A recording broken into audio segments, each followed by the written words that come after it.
Ukraine war. Alongside the grinding war, Russia is testing us in the grey zone with tactics that are just below the threshold of war. This was Metroelli's first public speech since becoming chief of Britain's foreign intelligence agency 2 months ago. We are now operating in a space between peace and war. Metroelli says the line is getting closer. We all continue to face the menace of an aggressive, expansionist and revisionist Russia seeking to subjugate Ukraine and harass NATO. I'm Ed Donahue.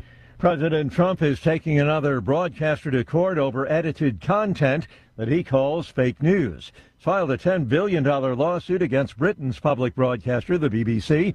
The president has reached recent settlements with ABC and CBS in similar litigation. News and analysis, townhall.com. The Food and Drug Administration is not pleased with 4 big retailers suggesting that they put the health of America's infants at risk. The FDA sending letters posted Monday to leaders at Walmart, Target, Kroger, and Albertsons, saying the companies continue to sell ByHeart infant formula for several days or even weeks, despite a November 11th recall of all products. That formula is linked to an outbreak of infant botulism that has sickened more than 50 babies in 19 states. All of the children have been hospitalized and treated for the illness. Jason Walker reporting. Accused of advertising unlicensed tourist rentals, Airbnb is being hit with a $75 million fine by the Spanish government, which says many listings lack proper license numbers or included incorrect information. More on these stories, townhall.com. It's the Michael Patrick Leahy Show, broadcasting live from downtown Nashville. Now, here's Michael Patrick Leahy. Good morning, and welcome to the Michael Patrick Leahy Show. We are broadcasting live from our studios in Nashville, Tennessee. We welcome to our microphones here our very good friend, Mark Pulliam, all-star panelist and retired attorney, author of Misrule of Law. Thanks for joining us, Mark. Good to be here. Okay, are you ready for the Morning Rundown? I'm ready. The Morning Rundown is brought to you every day at this time by our friends at the Glock Store, glockstore.com, located just a few miles from the airport right here in Nashville, Tennessee. So here we go. Here is the Morning Rundown for Tuesday, December 16th, 2025. Number 1, the 32-year-old son of Rob Reiner is being arraigned this morning in Los Angeles on charges of murdering his mother and father, stabbing them to death. Bond is set at $4 million. There's a report he's suicidal, but it's just a terrible, terrible story. Number 2, weird, nonsensical reactions to the massacre of 15 Australians, many of them Jewish. It was a Hanukkah celebration on Bondi Beach in Sydney, Australia, by Islamist terrorists. And the Aussie Prime Minister and Chuck Schumer, an NBA coach, say the answer? More gun control. Now, Mark, if that happened in America, a lot of those guys on the beaches would have been armed, and there would not have been 15 dead people. The crazy thing is these 2 ISIS sympathizers, one of them had a permit to own 6 guns. You got to get a registered permit. They gave him. In a country where it's pretty much illegal to own a gun, so you have terrorists with guns and helpless civilians who can't protect themselves. It's crazy. Number 3, I've got a Tennessee story for you, Mark. Ford, they're backing off from job commitments for that $900 million the state of Tennessee gave them to build an EV truck plant at the Blue Oval in West Tennessee. You know, we were opposed to this, by the way. A lot of people were. Instead of 6,000 jobs this year, it's reduced to 2,300 jobs in 2029. Oh, they're going to be gas-powered, not EVs. That makes sense. We're going to give Clint Brewer a very hard time about that in hour 3 because, you know, he and I discussed that extensively. He defended it. He thought it was a good idea. It was never a good idea. Number 4, another weird story, Mark. Erica Kirk, the widow of Charlie Kirk, for some reason thought it would be a good idea to meet in person for 4 hours with Candace Owens. Candace is a crazy person. She is. And she's been claiming Charlie's assassination was an inside job, or she was claiming also that, I don't know, there were the French government was behind it. So they met for 4.5 hours, and they both came out and issued statements about it. I can't take anything she says seriously. Anybody who claims that the moon landing in 1969 was staged is a lunatic. And you don't pay attention. You don't make eye contact with lunatics. I don't understand why Erica Kirk met with her. That's weird. And then they like they're heads of state. They issue joint statements about the progress. That's a weird story. Number 5, here is another weird story. Incompetence at Brown University and by the Rhode Island police. They're making no progress on the killer of this beautiful young girl from Alabama, conservative, and one other person, and then the injuring of 9 at Brown University. Have you seen the press conferences there? It's pathetic. And this is an Ivy League college, and they're completely inept.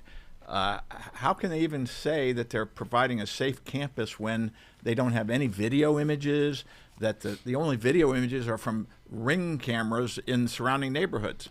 And they're, as Dana Perino on Fox News said, their press conferences are a hot mess. They are a caricature of a terrible press conference. If you look at it, so the police chief in Providence, Rhode Island, can barely speak English. Have you noticed that? Mm-hmm. I mean, maybe I'm overstating the case. He's just got a heavy, heavy Spanish accent. And then when he gets up there and says nothing, right next to him is one of these sign language guys who thinks he's like doing a Broadway performance. It is, I mean, it's just ridiculous. Number 6, E.J. Haas will be here in hour 2. Number 7, of course, we have you, Mark Pulliam, and we're going to talk about the abuse of due process and all of the conflict between these Obama and Biden-appointed activist judges and the Court of Appeals above them, and also the Supreme Court.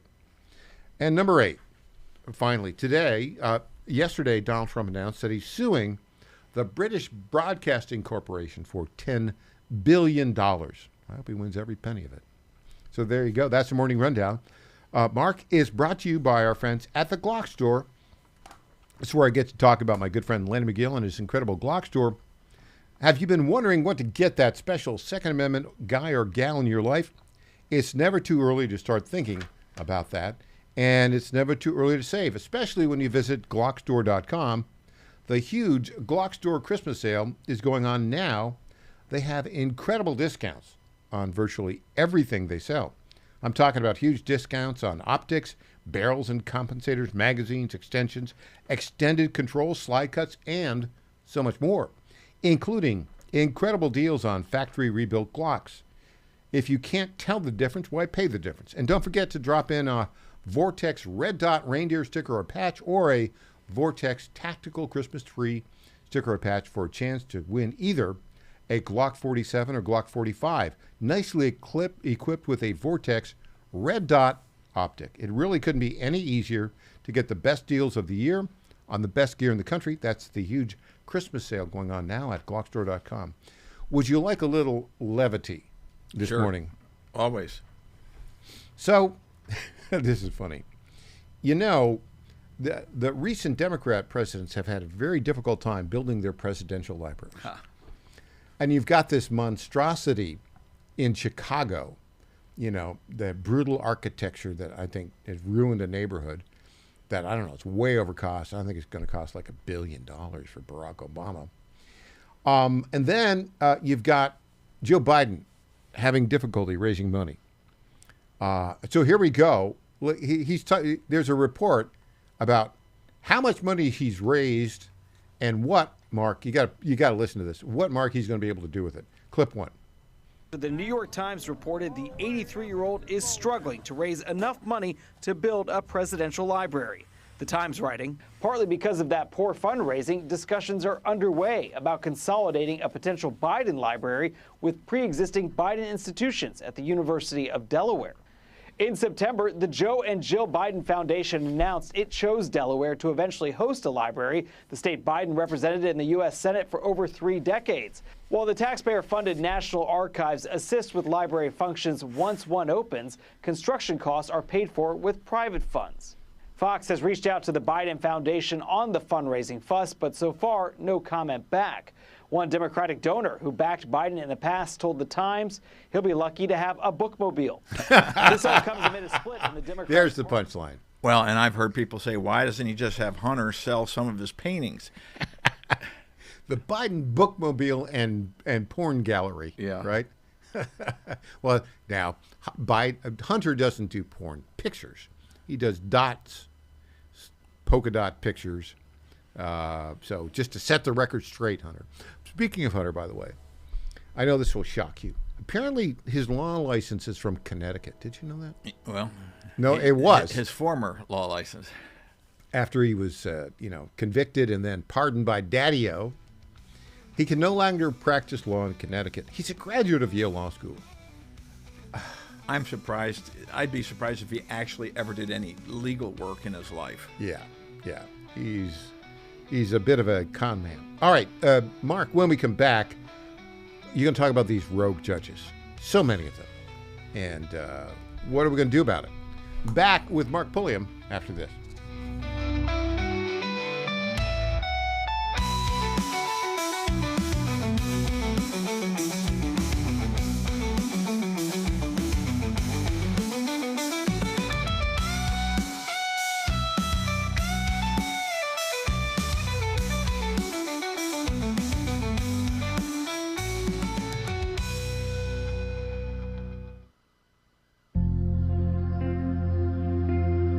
Ponder this. Most of us are familiar with social media influencers. You know, people that claim expertise on some probably irrelevant topic. Many hours are wasted following people online who do not add an ounce of value to our lives. There is only one influencer who matters, and you should be following him and his messages every day. He holds the keys to our peace. He shows us how to live lives of meaning. He is there to help us carry our daily crosses. He is Jesus Christ. And he is the influencer extraordinaire. Are you one of his followers? Are you wasting time with useless information that will not bring peace and love to your life? Ask the Lord each day to provide you with spiritual influence that will change your life forever. I'm Susie Kelly, and I am passionately Catholic.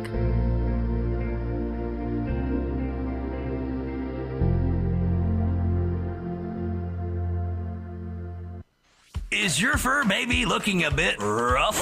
Transform them from shaggy to snazzy with Befur and After Pet Grooming in Marietta, Georgia. Their top-notch groomers pamper your pups with baths, custom cuts, and nail trims that'll have them strutting like show dogs. From mobile grooming vans to their cozy salon, they'll make your pet spa day a tail-wagging blast. Book now at BefurandAfterGrooming.com. Befur and After, where pets go from grr to glamorous.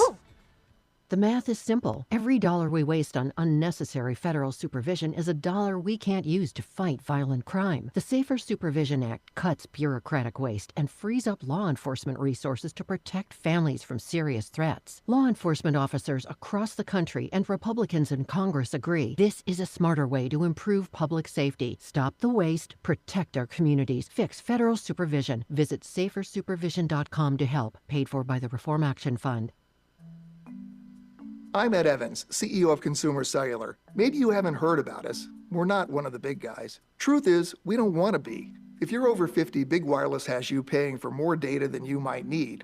Why? They might want you to cover the costs of younger people who do use all that data. If you're not using the data, you're probably being used. We've heard time and time again that some Big Wireless customers get stuck paying hundreds and even thousands more for years and years because they think it's hard to switch.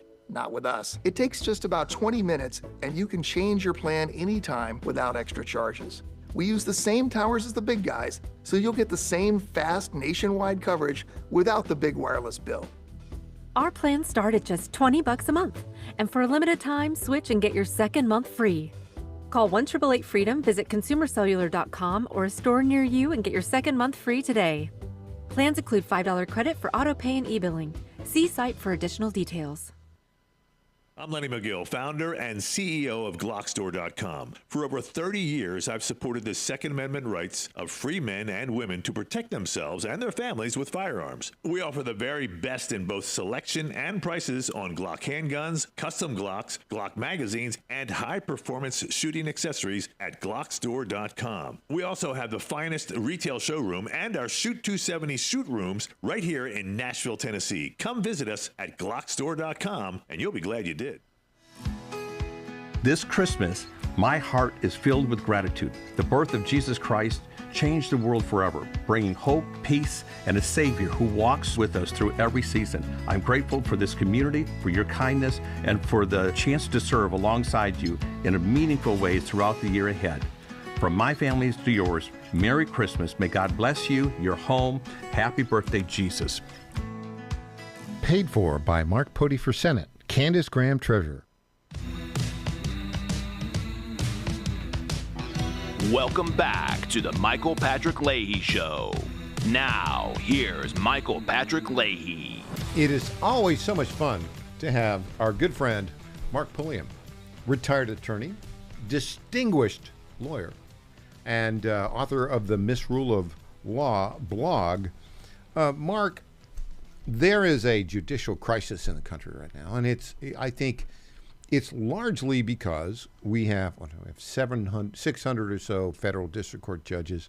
I think, maybe 300 or so of them that have been appointed by either Barack Obama, maybe more, Barack Obama or Joe Biden.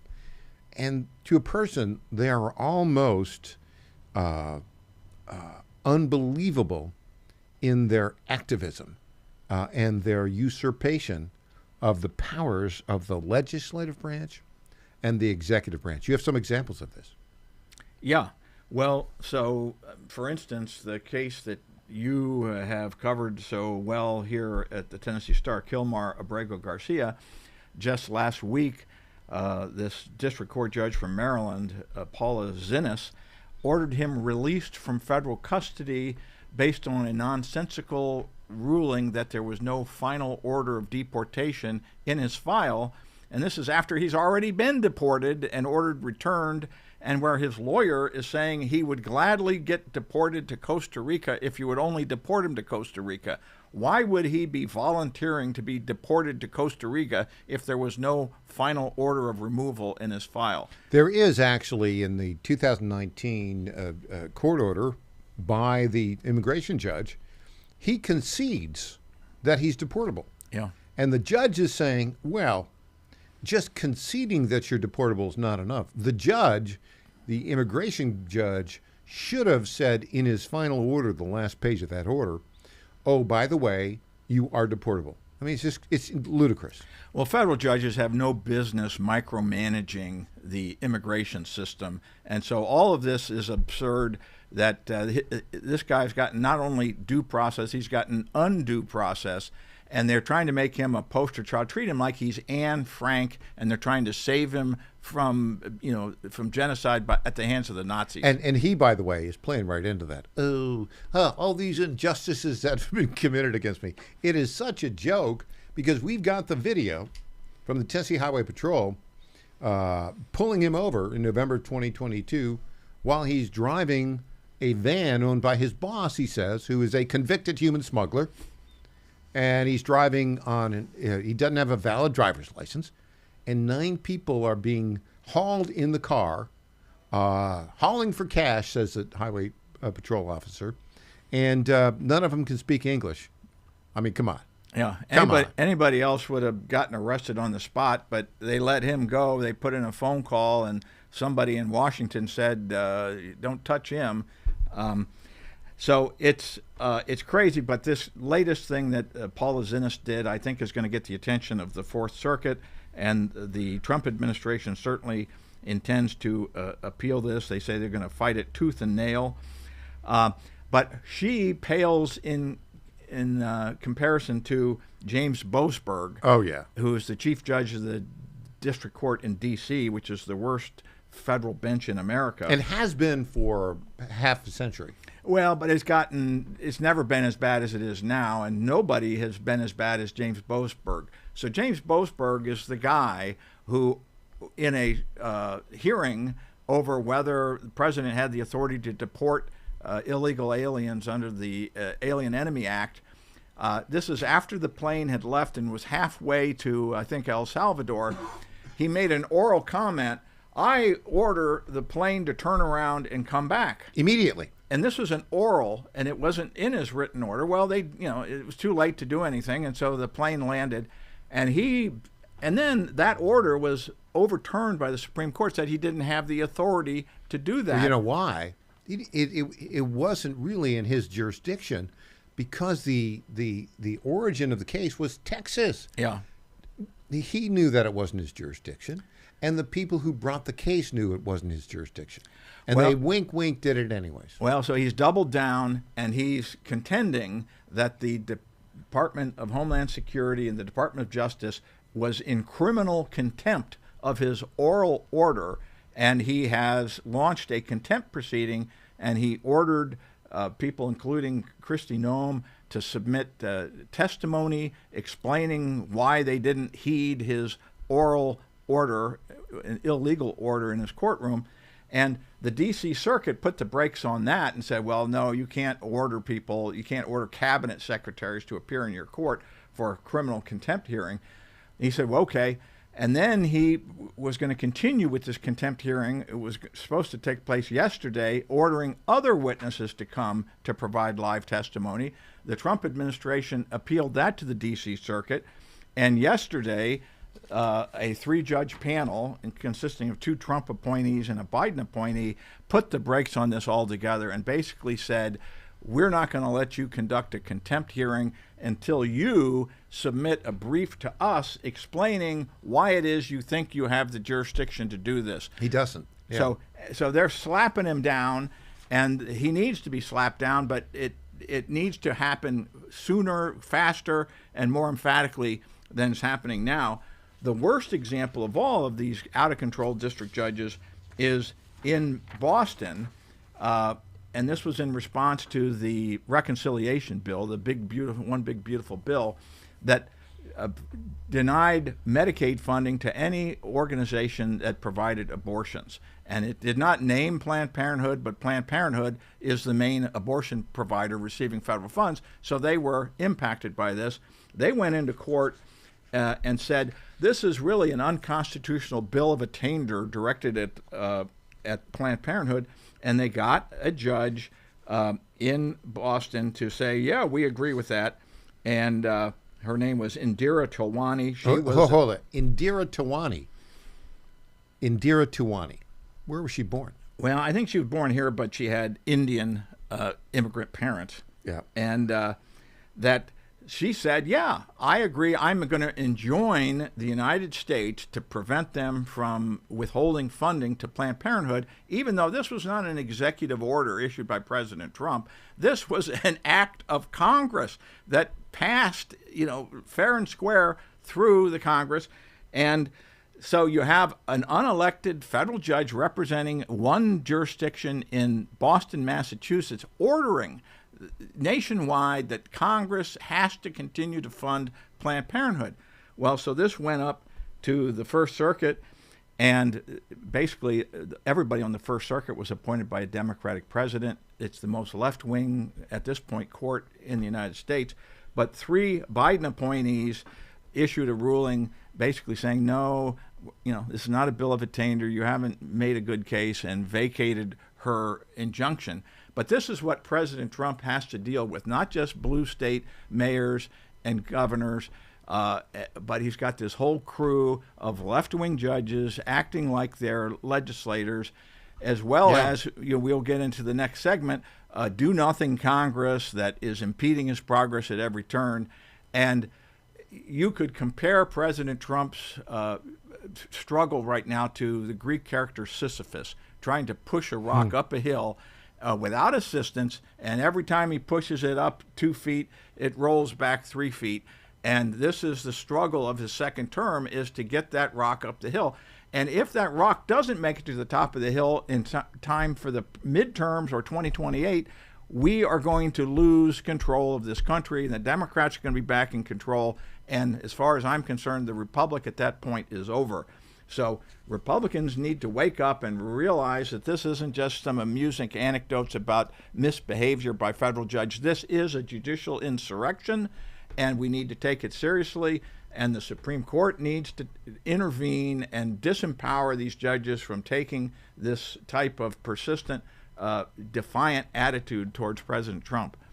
Yeah, there's a story about another judge, U.S. District Court Judge Judith Leahy, an Obama appointee, also apparently significant because she was the first lesbian judge ever, right? She praised, this is from the Detroit News, she praised an illegal immigrant from Honduras who sexually assaulted a woman with cerebral palsy and spared him from spending 2 more years in prison, called him a future ambassador for living up to our immigration restrictions. I mean, this is nuts. This is insane. Well, there's an answer to it, but we'll have to wait until the next segment to go to the answer. And these judges have lifetime appointments, and they are out of control in the district level. How do we fix it? Let's talk about that with Mark Pulliam, author of the Misrule of Law blog, after this break.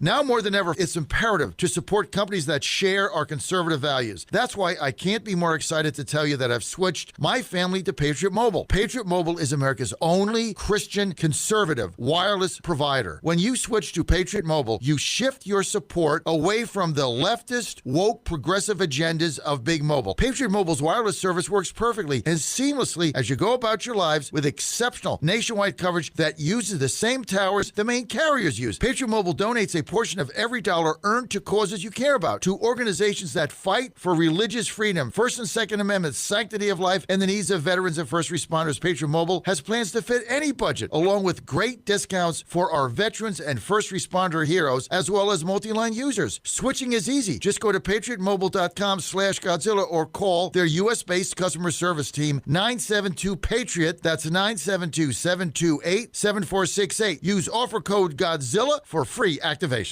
Did you ever stop and think, why do the wealthy pay less taxes than we do? One reason, they take full advantage of the IRS tax code. Today's tax code is over 2 million pages. Who can read that? Remember the 2016 debate with Hillary Clinton? When asked why he doesn't pay more taxes, President Trump had the perfect answer. He said, if you don't like the current tax code, change it. I follow the very laws that you wrote. That's where Julio Gonzalez and his company, Tax Engineered Services, comes in. Julio's team looks at your taxes after they're done, but before you file them with the IRS. He doesn't get between you and your accountant. He reviews your taxes, makes his recommendations, and only gets 5 to 10% of what he saved you. No money up front, no cost. It's tax literacy for MAGA. He also sees what grants you may qualify for. For more information, text ETS to the number 26786. That's ETS to 26786. Text now. The Truth with John Gordon. A strong argument can be made that we need a certain number of illegal immigrants to work menial and in some cases dangerous jobs. Get all the truth you can handle and more. Immigrants seem willing to do those jobs. American workers do not. What? I'm sorry, I just call them like I see them, folks. Saturday, noon Eastern, 11 Central, on the stations of the John Fredericks Media Network. I tell you the truth as best I know it. Okay! Is your pet ready for some pawsome fun? At Creekside Pet Hotel in Kennesaw, every day is a tail-wagging adventure. Whether they're romping with friends in day camp, enjoying a staycation in our cozy boarding, or getting pampered in our luxury spa, we make sure every furry guest gets the royal treatment. Happy pets, wagging tails, and the best care. What more could they ask for? Book your pet's perfect getaway today at CreeksidePetHotel.com. or give us a call at 770-422-4700.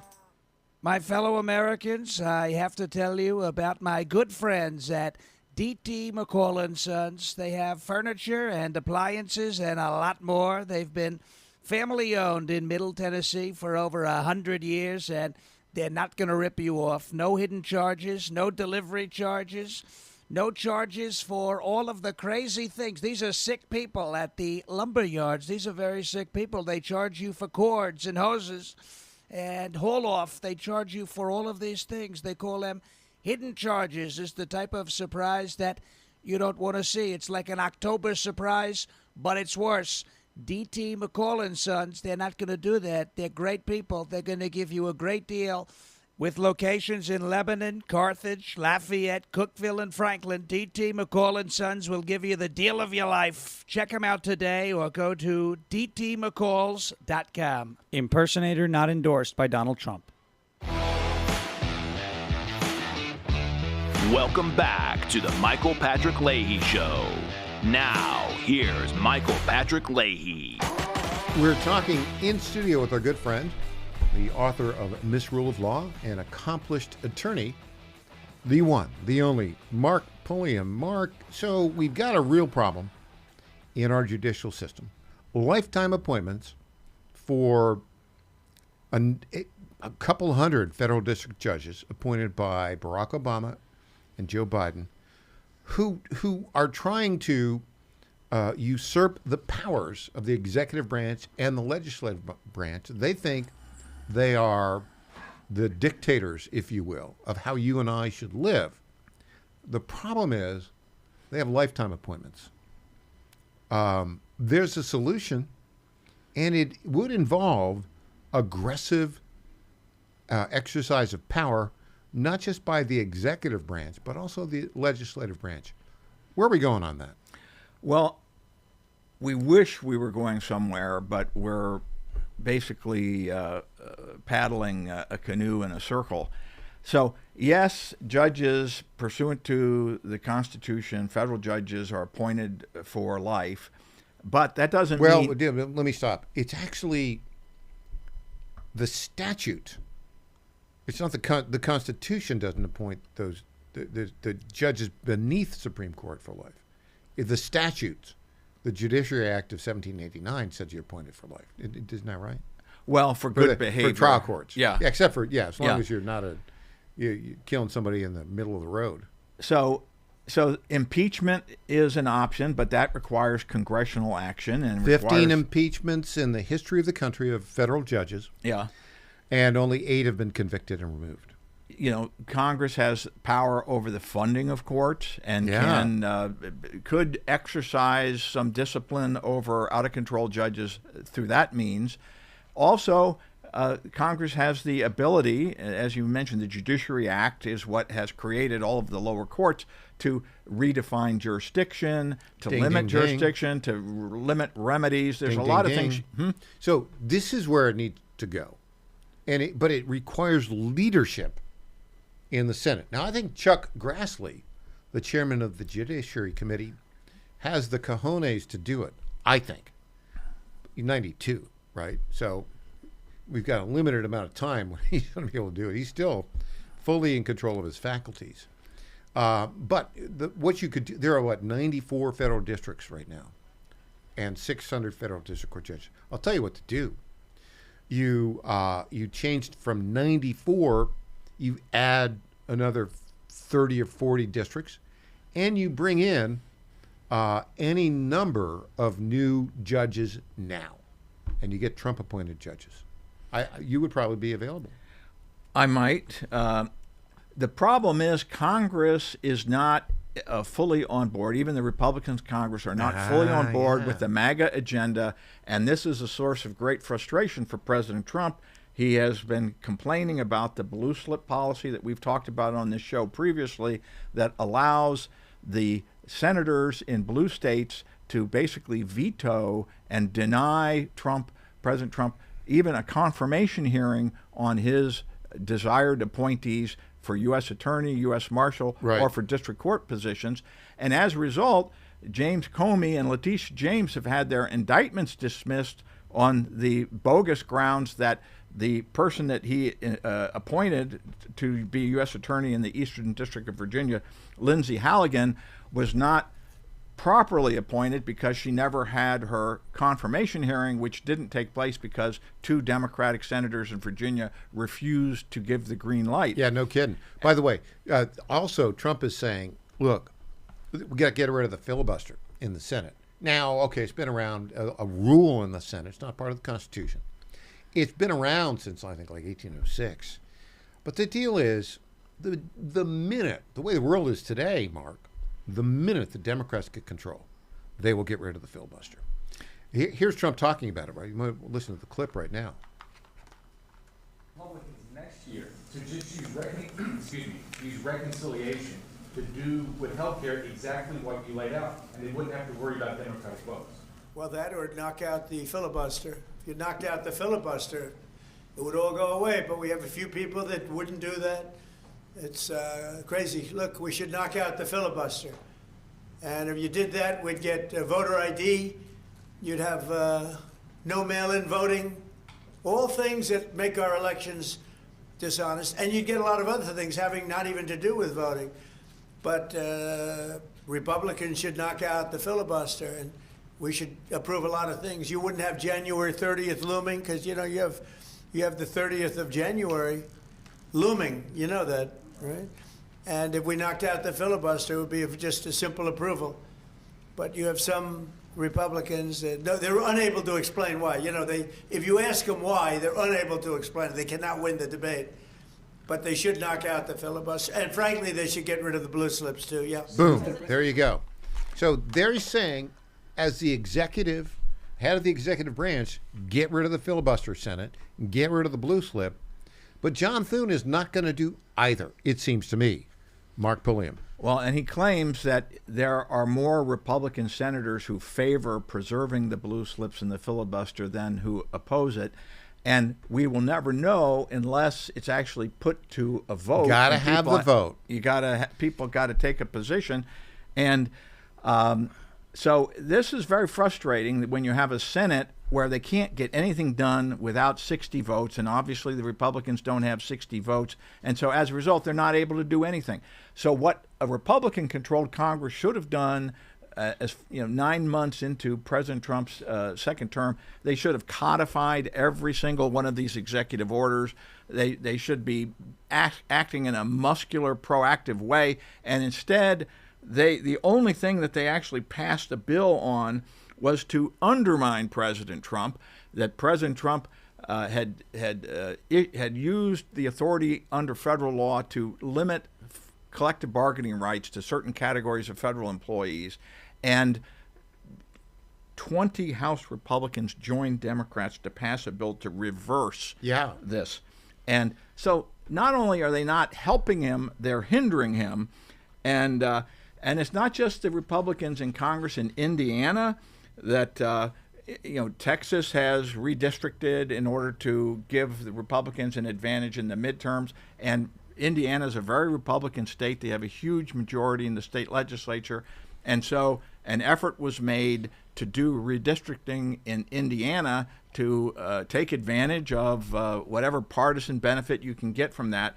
And the Indiana Senate denied a new map by a vote of 31-19, with 21 GOP senators joining all 10 of the Democrats to vote down the proposal.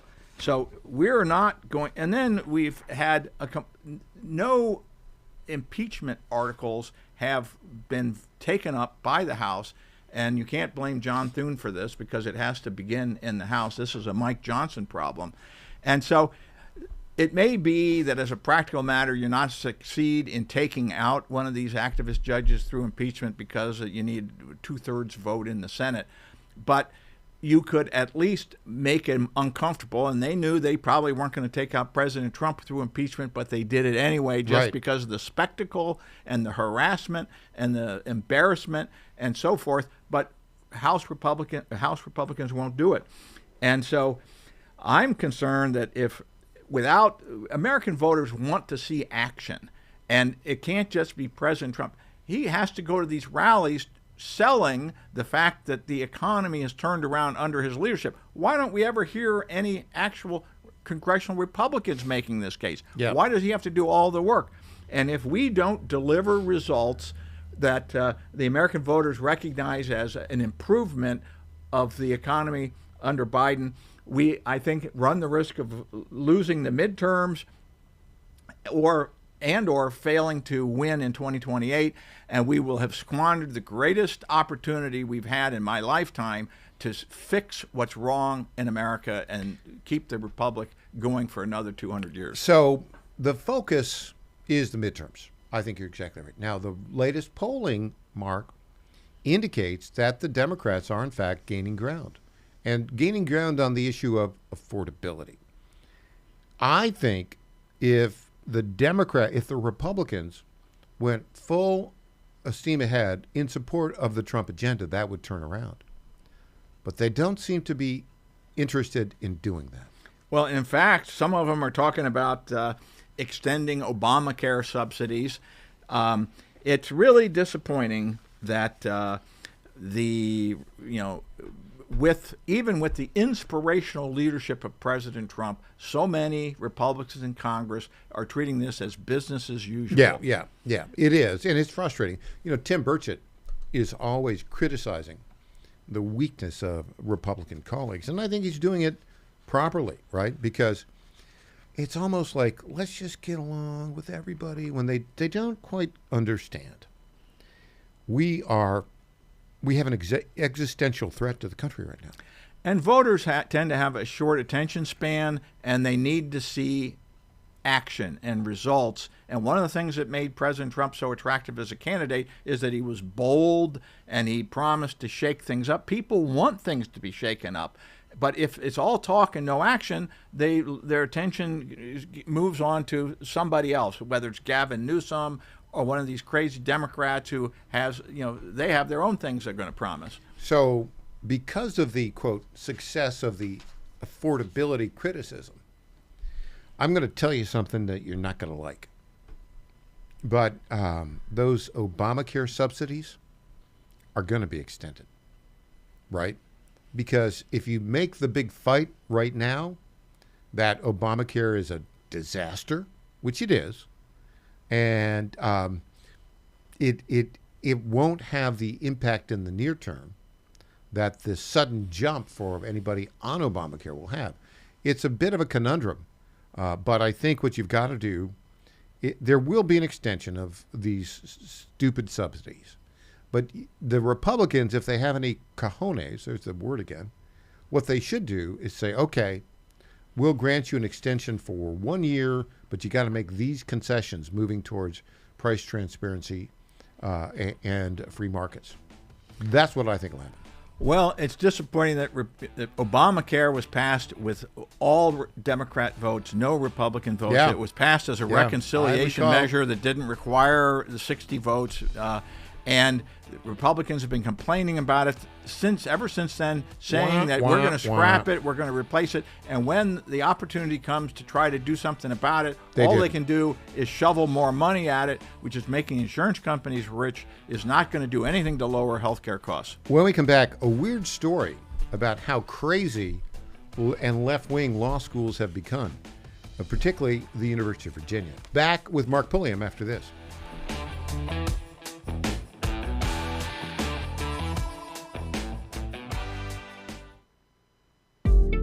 Is a record player the best way to listen to music? Of course not.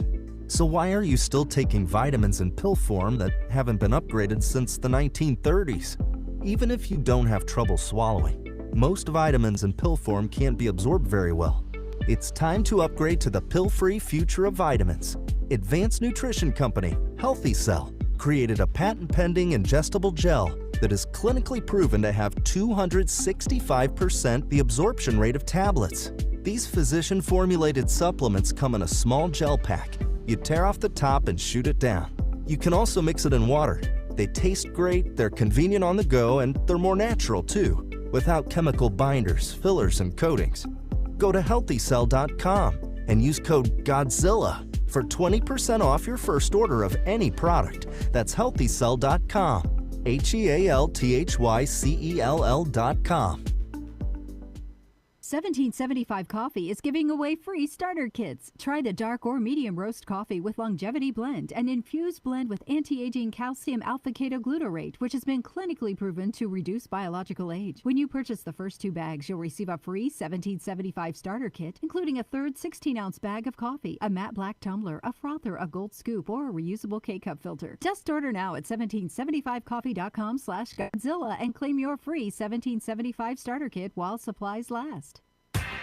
What happens in Virginia doesn't stay in Virginia. It influences policy and policymakers nationwide. The VirginiaStar.com shines a light on the issues in VA that become issues for the USA, with insightful commentary that gets to the fact of the matter.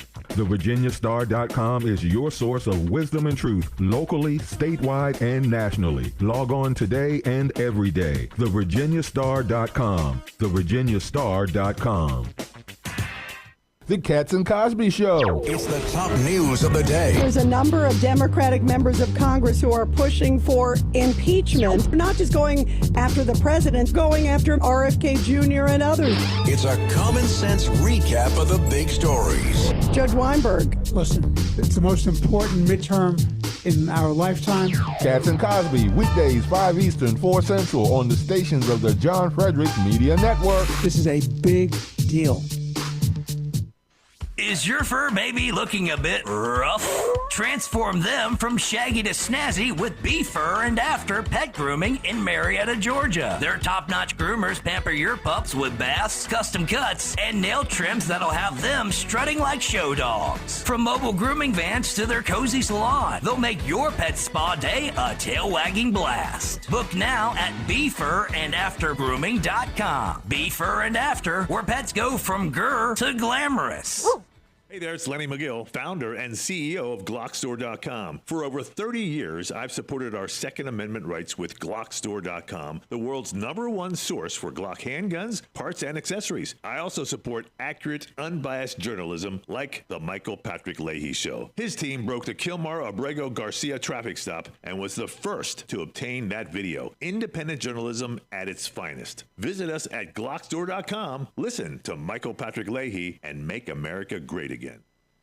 This is State Senator Mark Pody. As Christmas approaches, I want to pause and celebrate the true reason we gather together, Jesus Christ. His birth changed everything, and in my own life, he's carried my family through storms and reminded us that his love never fails. My prayer to you and your family is that you feel the love of a Savior who came for you. Merry Christmas, and may the peace of Christ fill your home all season long. Paid for by Mark Pody for Senate, Candace Graham Treasurer. Welcome back to the Michael Patrick Leahy Show. Now, here's Michael Patrick Leahy. For those of you who share the view that law schools have gone crazy, left-wing, we have the story of the week for you. Mark Pulliam, tell us about this. All right. So I pay attention to these stories and have sort of gotten used to them, but this one even made me rock me on my heels. So the University of Virginia is considered to be a top-tier law school. Top 10, right? One of the best law schools in the country. And this episode involves a professor there, a Chinese gentleman named Xiao Wang. And he's no slouch. He went to Yale Law School, previously taught at Northwestern. Now he's at Virginia. He's published articles in all the leading law reviews, clerked on the Sixth Circuit, and in short, is a respected scholar with very good credentials.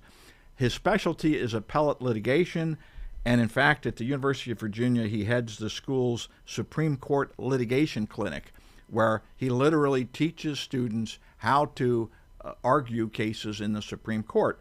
And as part of his clinic, he argued a case himself. It was called Ames versus Ohio Department of Youth Services. Okay, he did this. He argued the case before the Supreme Court recently. Yes, in 2025. Okay, now that's, even for a professor of law, anyone who gets to make an argument before the Supreme Court, that is big time. I'd say especially for a law professor. Most law professors have never practiced law, wouldn't know how to practice law. So it's considered like the most impressive honor that somebody could have is to be an advocate in the Supreme Court. It's an honor, but you better do a good job. Yeah. Even if you lose a case, you want to win the case, but you want to make your argument and not be embarrassed by the sometimes brutal questioning of the Supreme Court justices. Yeah.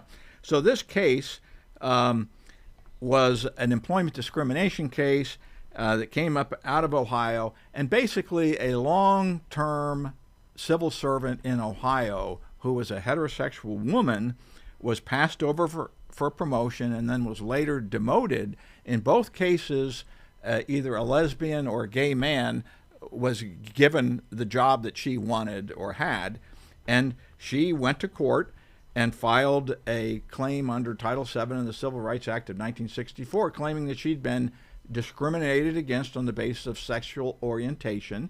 And as Title VII has been interpreted by the courts, sexual orientation is covered by sex, and it's a legitimate claim. And so she filed her lawsuit, and the district court dismissed the claim, and the Sixth Circuit upheld the dismissal. And the reasoning was, since you are a majority person, heterosexuals are in the majority, for you to claim that you've been discriminated against based on your status, you have to do more than just show that a bad thing happened to you. You haven't shown anything more to create an inference of discrimination, and therefore, under this McDonnell-Douglas prima facie case, you know, we're going to kick you out of court. And that's how she ended up being represented by Professor Wang at the University of Virginia. So he argued this case, you know, took this case up and argued it. It was argued in February of this year. And the controversy comes from how his faculty colleagues at the University of Virginia and University of Virginia law students treated him and the students in his class for having participated in this case. And it did not go any deeper than you are taking a position that is disagreeable to the LGBTQ agenda. And they weren't really concerned about the merits of the case, the equities of the case, the hardship that this woman faced, who basically had all but lost her job for what she thought were discriminatory reasons. And so it turns out Professor Wang made a presentation at a Federalist Society conference where he talked about the reaction of his faculty colleagues that criticizing him, berating him at a faculty lunch. A professor who disagreed with him threw a plate at him, and his students were being harassed. The law school, because of this controversy, convened a panel on the case, but staffed the panel completely with critics and did not invite the person who actually briefed the case and argued it in the Supreme Court. And so... So hold on. They don't apparently believe in due process, do they? Or, diversity or being open-minded. And so the irony is that after all of the abuse that he and his students took for taking up the position of a heterosexual woman, that the case, when it finally was decided in June 2025, was decided in favor of their client, that this Ms. And Ames, it was what, unanimous? 9-0, and was not only who wrote it? The opinion. Justice Ketanji Brown Jackson. It turns out this case was a complete no-brainer. It was a slam dunk. Yet Professor Wang and his students were excoriated for being on the right side of the law and making a winning argument.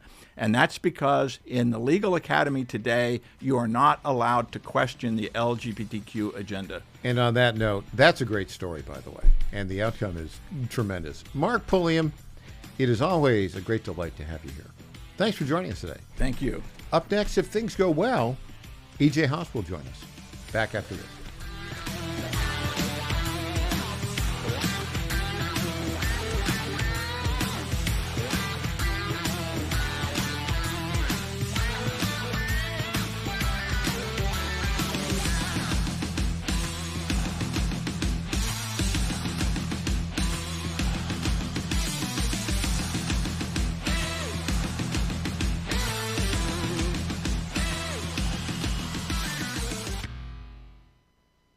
Each of us is born with 30 trillion cells that make us. These cells determine how we feel, perform, sleep, focus, and how long we live. And to live our best life, all we have to do is feed our cells properly. But most supplements don't reach our cells, keeping us from reaching our full potential. Make every cell count with Healthy Cell. Founded with a mission to empower people to take control of their own health at the most fundamental level, the cell. Dr. Vincent Gempapa, world-renowned cell researcher and medical doctor, created supplements that work at the cellular level to support immune health, better sleep, sharper focus, and healthy aging. Go to healthycell.com and use code GODZILLA for 20% off your first order of any product. That's healthycell.com, HEALTHYCELL, and use code GODZILLA for 20% off. Trump 2.0 is in full effect. How do you keep up with all the action? I'll tell you. TrumpNationNews.com is your inside source for the inside scoop. Manufacturing, jobs, deportations, and the nation's rejuvenation. The first 100 days and beyond. All the news you need and no liberal gibberish. It's the perfect way to start your day. Sign up for the TNN newsletter. Do it today. TrumpNationNews.com. TrumpNationNews.com. Part of the John Fredericks Media Network. John Fredericks loves his radio and TV audience, but did you know how to follow the Godzilla of Truth wherever you go? Download the John Fredericks Radio Show app to listen live nationwide. For the daily chit-chat, Trucking the Truth, download the Getter app and join the morning fun on Getter Live from 6 to 10 a.m. Follow John Fredericks on Getter, Truth Social, or Twitter at JF Radio. This is WJFN, Goochland, Bonaire, Chester, and WJFV, Portsmouth. Breaking news this hour from Town Hall. I'm Rich Thomason. The government's latest jobs report is just in this morning, and economist Steve Moore says it's not bad. 64,000 new jobs created, which is a decent number. And the unemployment rate ticked up a little bit by 0.1%. The unemployment rate rose to 4.6%. It was driven higher by the departure of tens of thousands of federal workers. The feds have foiled what they say could have been a series of deadly attacks. The FBI says they broke up a terror plot to bomb unnamed companies in California, described only as Amazon-type logistical centers on New Year's Day. The Bureau's Akil Davis. The subject arrested envisioned planting backpacks with improvised explosive devices to be detonated at multiple locations in Southern California. U.S. Attorney Bill Asaley says 4 people are under arrest from the Turtle Island Liberation Front, a far-left anti-government group. The individuals were arrested on Friday, December 12th, when the group attempted to construct and detonate IEDs out in the desert. Audio courtesy KABC. I'm Julie Walker. President Trump offers no apologies for directing the U.S. military to take out suspected drug-running boats in international waters in the Eastern Pacific and Caribbean. These are a direct military threat to the United States of America. They're trying to drug out our country. And 3 more suspected drug-running boats have been blown up in the Eastern Pacific. 8 alleged narco-terrorists killed in yesterday's strikes. The president says the amount of drugs entering the U.S. by sea is down sharply, off 94% since early September, and they're looking to choke off the remaining 6%. Watching Wall Street, the Dow is down 147 points, while the Nasdaq is trading 3 points higher. More on these stories at townhall.com. Wesley Financial Group is not a law firm. Ask yourself this question. Is it really worth holding on to that timeshare that you know you need to get rid of? Here's the truth. The average maintenance fee just went up over 17%. That could have been 117%, and there's nothing you can do about it. When you buy a timeshare, you give them a blank check for annual maintenance and assessment fees. I'm Chuck McDowell, founder of Wesley Financial Group. For 15 years, I've helped over 50,000 families cancel their timeshare. Not sell it, not transfer it, cancel it. Did you buy a timeshare because they told you it was a great investment and your maintenance fees would never go up? That's a lie. Are you ready to get rid of your timeshare once and for all? Simply call us and I'll send you our timeshare exit kit that explains all your options for cancellation. Call Wesley now for your timeshare exit kit. 800-366-6161. That's 800-366-6161. 800-366-6161. Germany's chancellor is sounding optimistic about the prospects for a Ukraine peace deal. Friedrich Merz isn't alone in offering relatively upbeat remarks. President Trump suggested he thought the chance of a deal was closer now than ever. There does appear to have been progress on potential security guarantees for Ukraine. Tonight, European leaders outlined plans for a legally binding commitment to help restore peace in Ukraine in the event of a future attack. A European-led multinational force could assist Ukraine in securing its seas and skies. The US would lead on monitoring any ceasefire.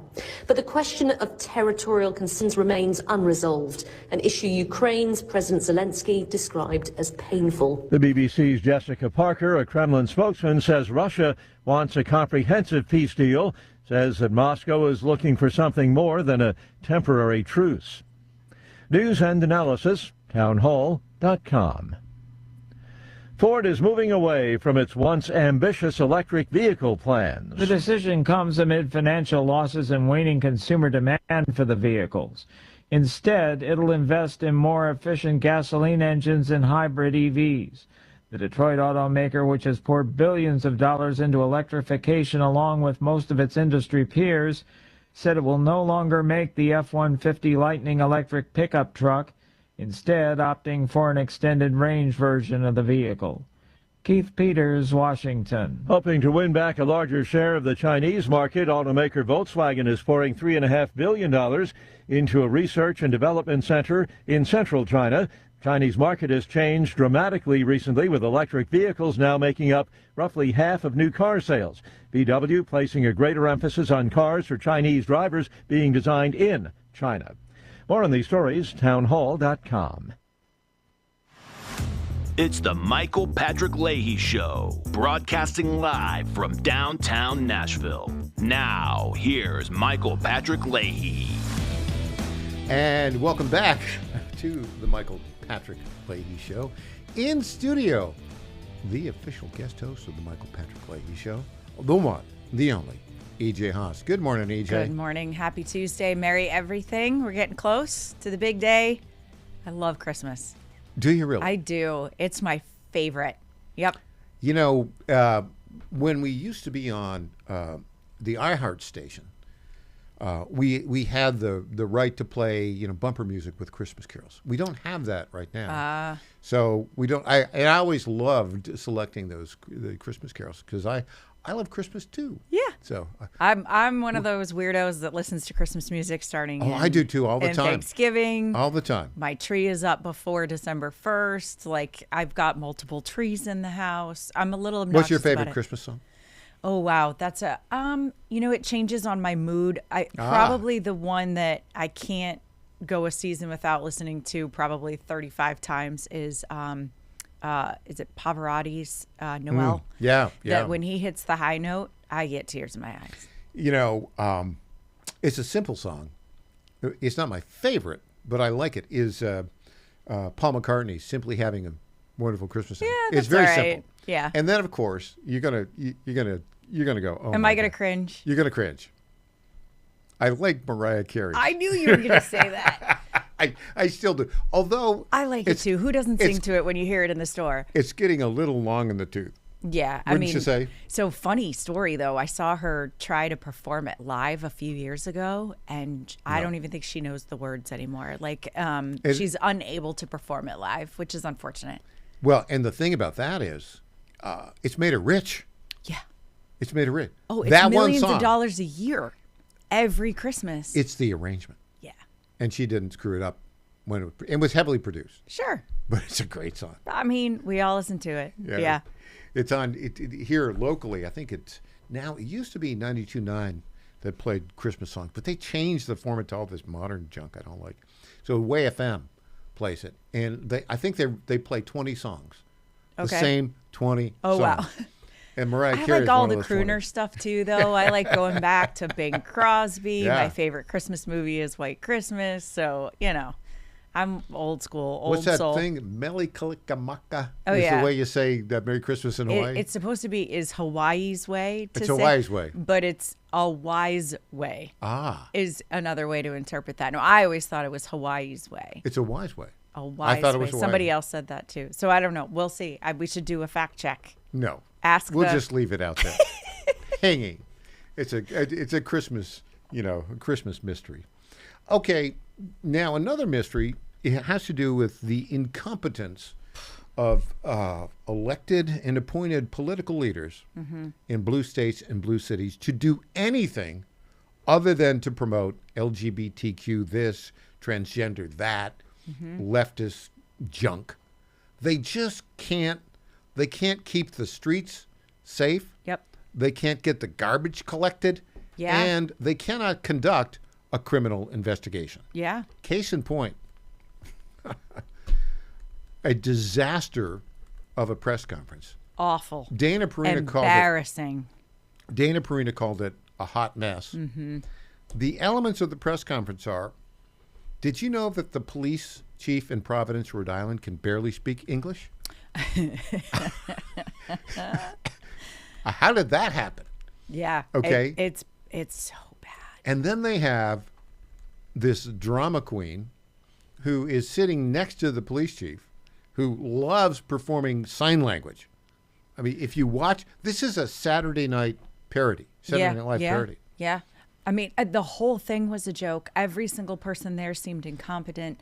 The police chief, I believe, had to be reminded, detained is different than custody. Like, I don't know what is going on there.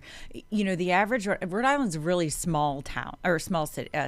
Yeah, very small. And very close to Massachusetts, which is my old stomping ground from when I grew up. You are a native of, that means you were born there. You are a native of Massachusetts, Yes. Cape Cod to be particular. Yes. Which is not, I mean, you can, on a slow traffic day, you can get to Rhode Island in about 15 minutes, right? Or 20 minutes? No, it's Half an hour? hours. You got to go up over the bridges, okay. whatever. But it's not far. I mean, Yeah. it's a couple hours.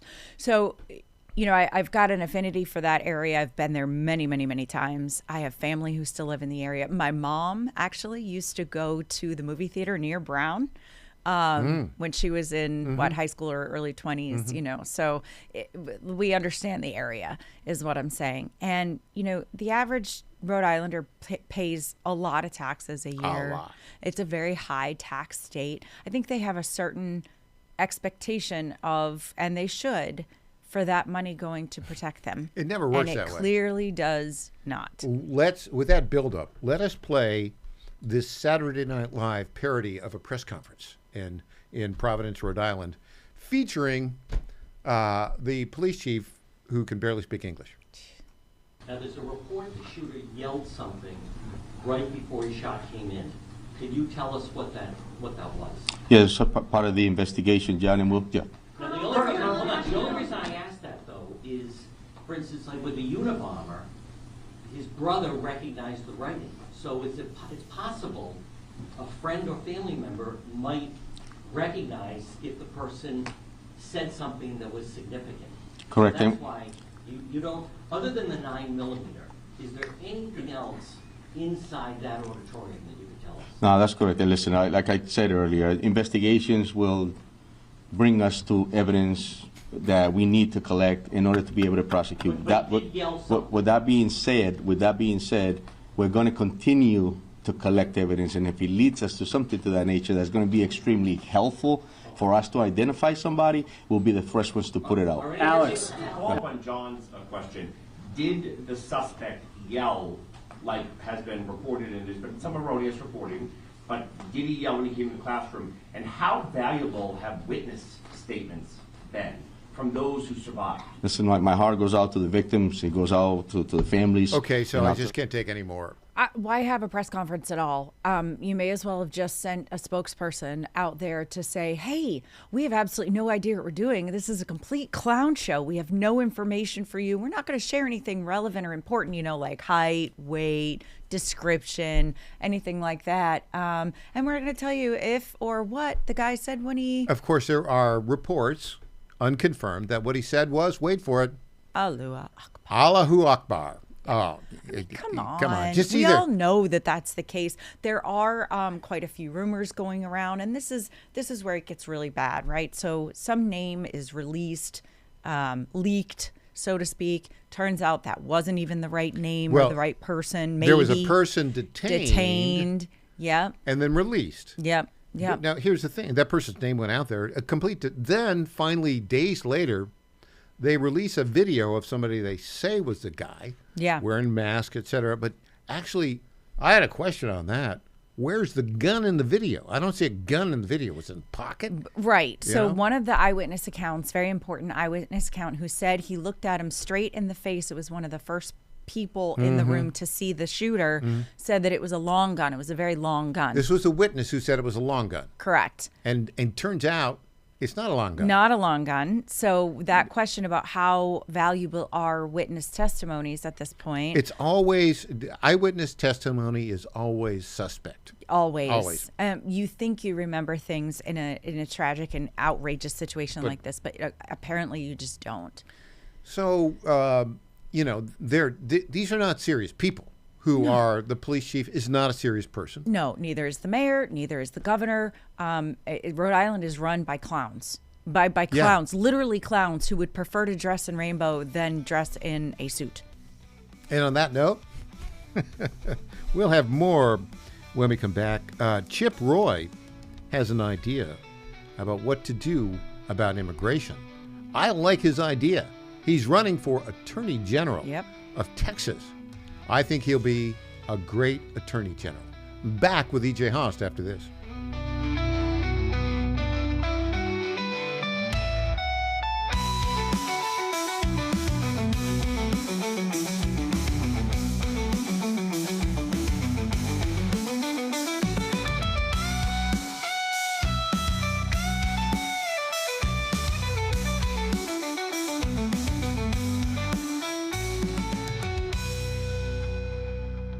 Hey folks, Al Green here for SatPhone. When you're on the go, you want to know you're connected. If it's a family vacation or an off-the-grid escape to a remote destination, having reliable communication helps you feel safe and secure. You can't afford to find yourself in a dead zone. That's why you need SatPhone. SatPhones are reliable, durable, and give you global coverage. If you can get outside, you can get in touch. It's that simple. Make calls from your SatPhone to any regular cell phone in the United States. The phones are $1,500 value, but you can get yours free. Just sign up for a 15-month plan, $94.95 a month. Get 150 minutes monthly that roll to the next month. Go 3 months without using them, that's fine. Yes, 3 months, 450 minutes, all yours. Visit SAT123.com or call 855-980-5830. SAT123.com, 855-980-5830. Get surety and security with your SatPhone. Call now.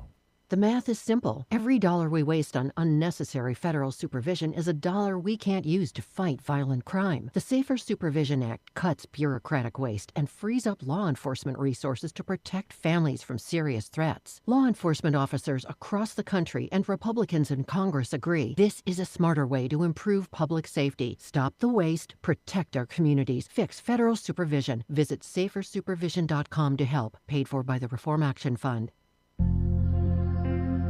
Ponder this, Judgment Day, the day you go before the Lord face to face. For many of us, this day seems like a long way away, and we are told that all of us will be in a better place when we die. What many of us forget is that our God is a God of justice. On Judgment Day, you will stand before the Lord and account for all of your thoughts, words, and actions during your time here on earth. You might be thinking that you're not such a bad dude, you didn't kill anyone, and you went to church every now and then, so you've earned your ticket to heaven. Hold that thought, as the Lord has told us what we need to get through those pearly gates. We must believe in Him, be baptized, follow Him by keeping His commandments, love Him, and love our friends and enemies. It doesn't matter how much knowledge you possess, how many awards or accolades are on your resume, or how much money you have, nor how high you are on the ladder of success. Judgment Day is real, and you are not judged by a jury of your peers. Prepare each day for Judgment Day. I'm Susie Kelly, and I am passionately Catholic.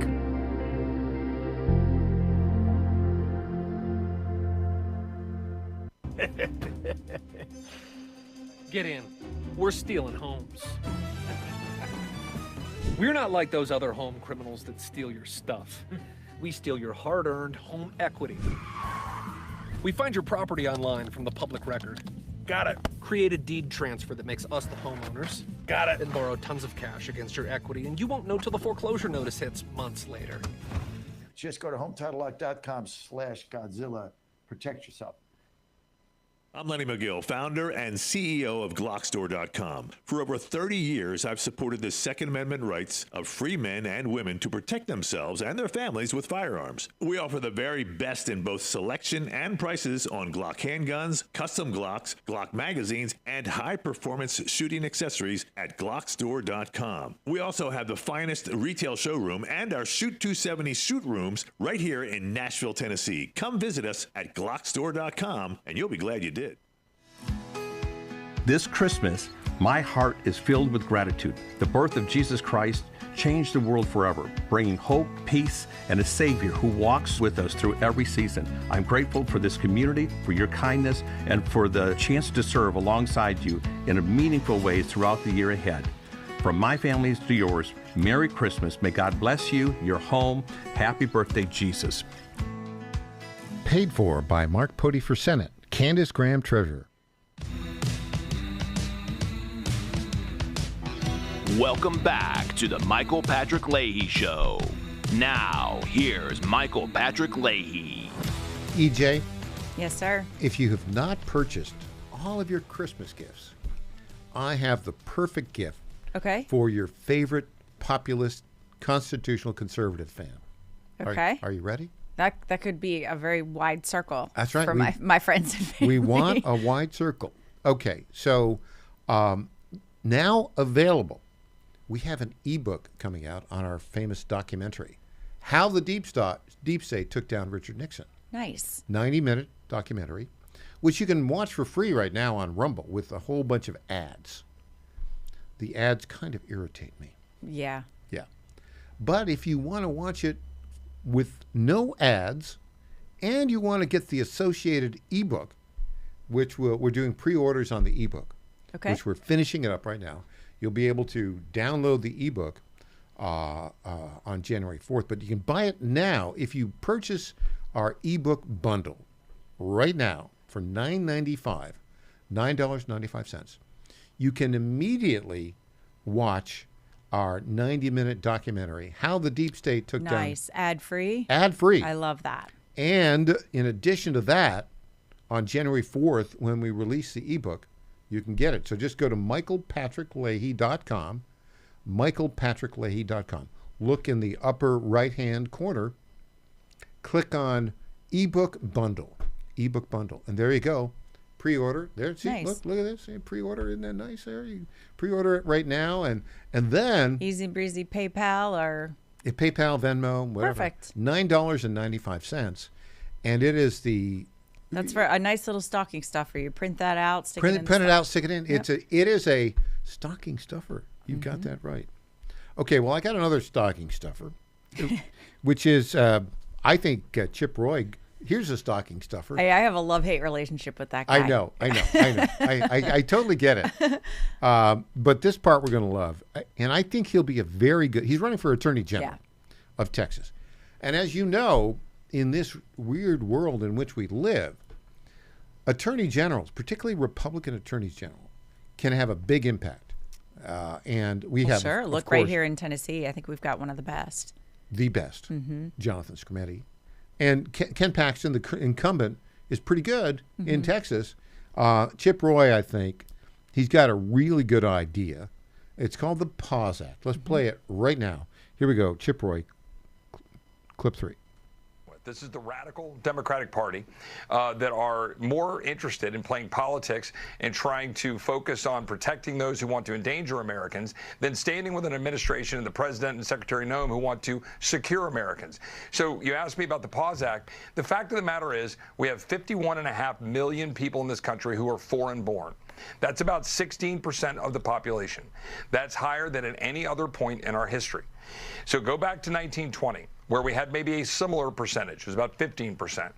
And we had a whole bunch of people who had come here who, by the way, were more interested in assimilating, who were participating in schools that actually taught that America's great, and when we had no social welfare state.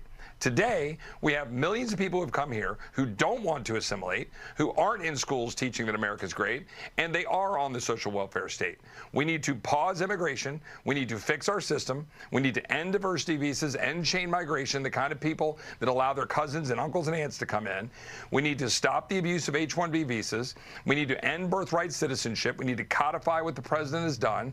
We need to stop having taxpayer funding of illegal alien children in our schools, as we do in Texas and everywhere else. And we've got to center our entire immigration system. So pause and let's fix it. I think we need that for the country. We did it in 1920. Our country was stronger for that for about 4 or 5 decades. And now for 50 years, we've been blowing the lid open and allowing people to come here, including radical Muslims, radical Islamists who want to undermine Western civilization and our way of life. Okay, let me just say, I could not have said that better. Yeah, very well said. That's it. That is necessary for the future of America. Right, and he's bringing receipts. He's talking about actual historical facts, things that actually happened, the results of which were, like you said, decades-long prosperity following that pause. And so some good things can come out of this. And then I think it's important that we don't tiptoe around the fact that the Muslim population, Islamists, are incompatible with American way of life. I mean, they say it out of their own mouths. Are there some that want to assimilate? I'm certain there's plenty. But not the majority. But I not don't the think. majority, and unfortunately, not some that we even have in Congress right now. So Ilhan Omar. Right? Yeah. So Rashida Tlaib. If you are brought up in a place, and remember I told you a week ago or so that there's a good number of immigrant parents who have given birth to children here in the United States that are completely undocumented. And by that, I don't mean that they traveled here or, they don't have a visa. What I mean is their children were never registered in any sort of hospital, Social Security, nothing. Yeah. There's no record of them existing. There's no birth certificate. Correct. And so without that, it's now we have a interesting. really big problem. It's interesting that you bring that up, because if there's no birth certificate, they are not, born in the United Sure, States. that's not provably born in the United States. Okay, so let's go to this. Here's the problem. There are, particularly all the Democrats, they have a weird view of America. American citizens are lower on the priority scale of rights. American citizens have fewer rights than they are making illegal aliens superior and noble. Here is a guy, forget his name, it's a funny name, the guy that's running for the Senate against, before the one that didn't drop out from Texas. It's a weird name, Pendula or something like that.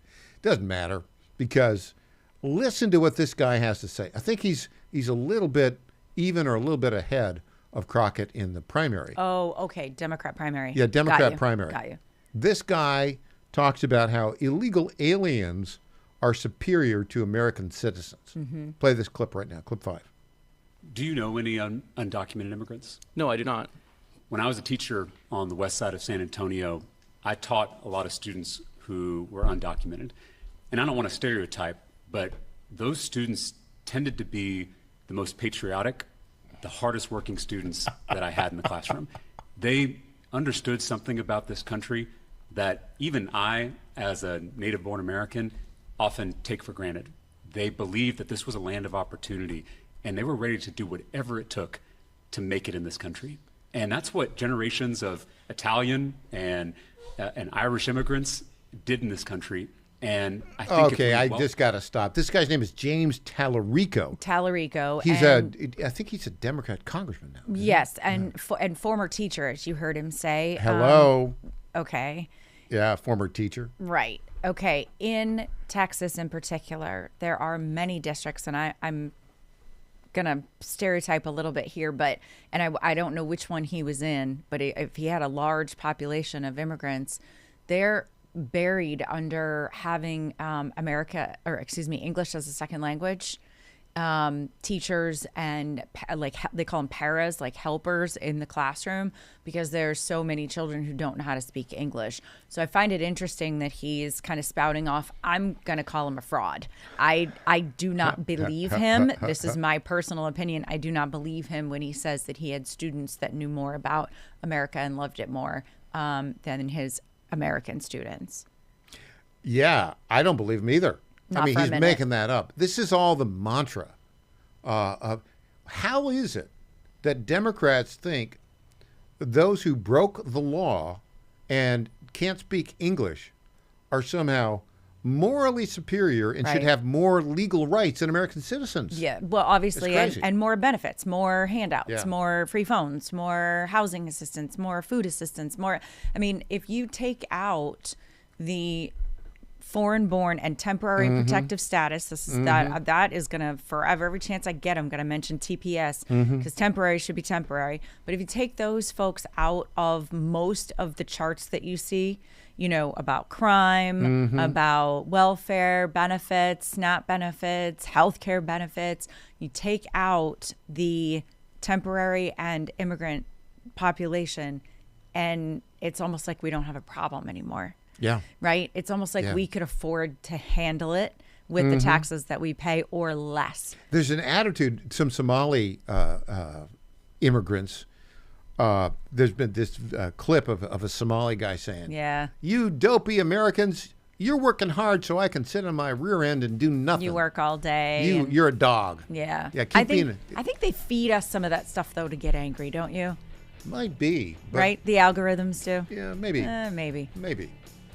We'll see. All right, when we come back, more about the incompetence of Blue City officials. We got a clip on the police chief in Washington, D.C. Yikes. Yikes. Back after this.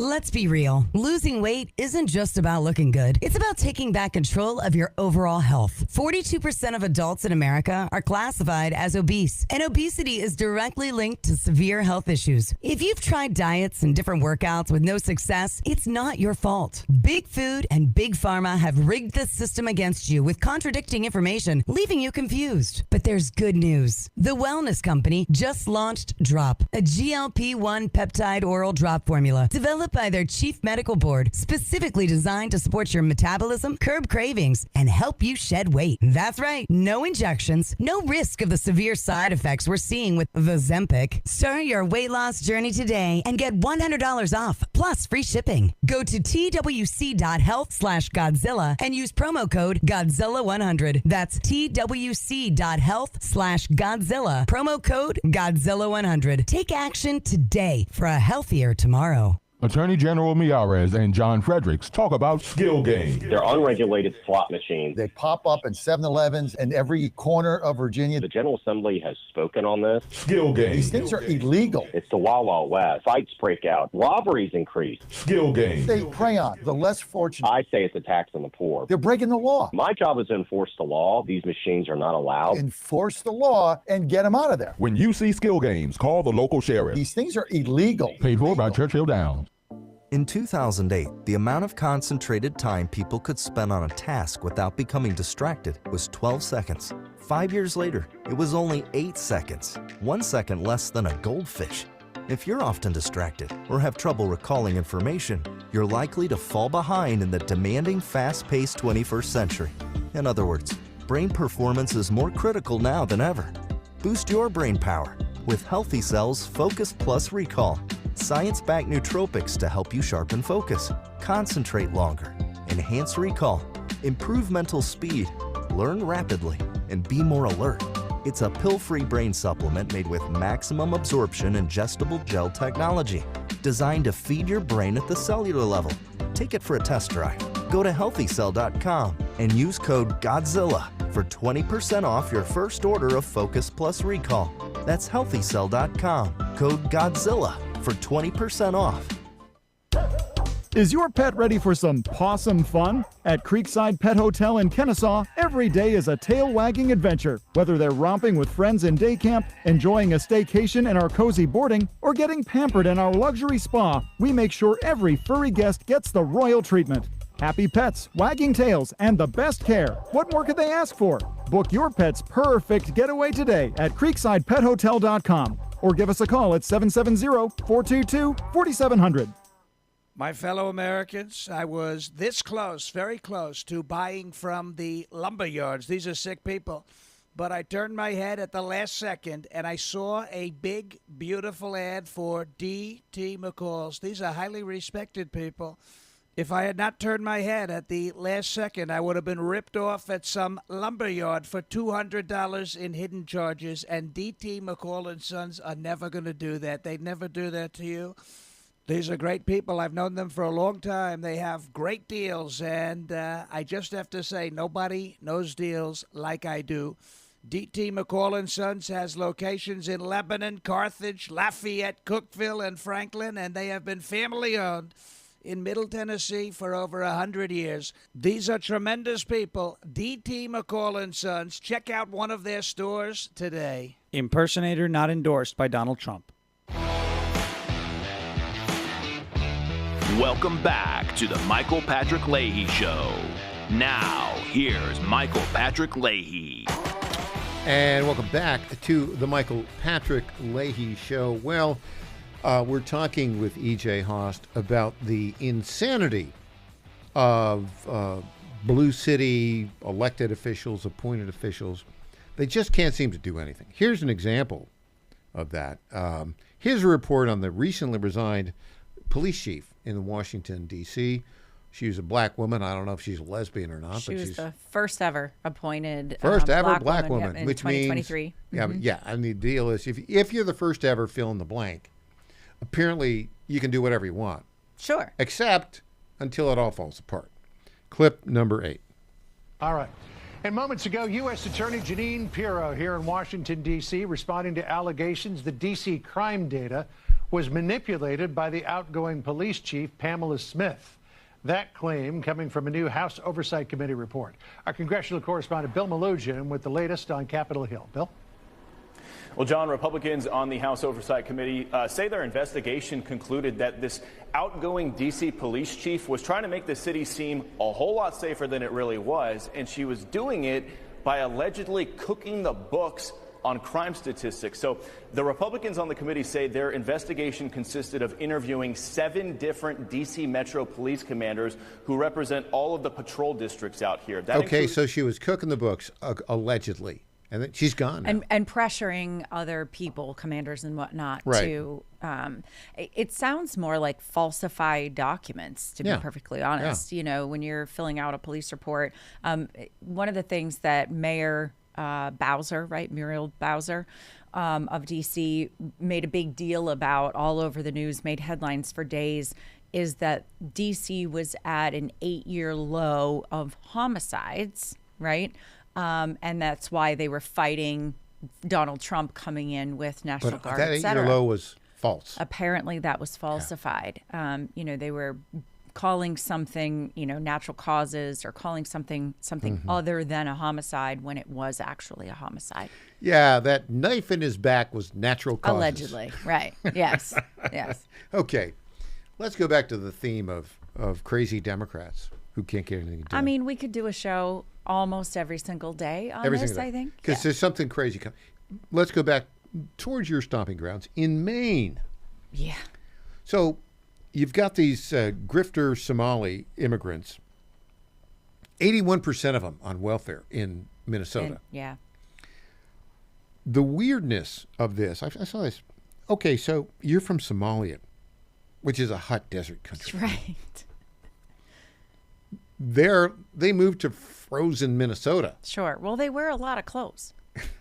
I'm not trying to be rude, but that's the God's honest truth. I mean, the women are fully covered all the time. It might be more comfortable there than, say, Florida or Southern California. So there's 260,000 Somalis, none of whom should have come into the country, by the way. Not a single one of them. Sure. Not a single one of them should have come into the country.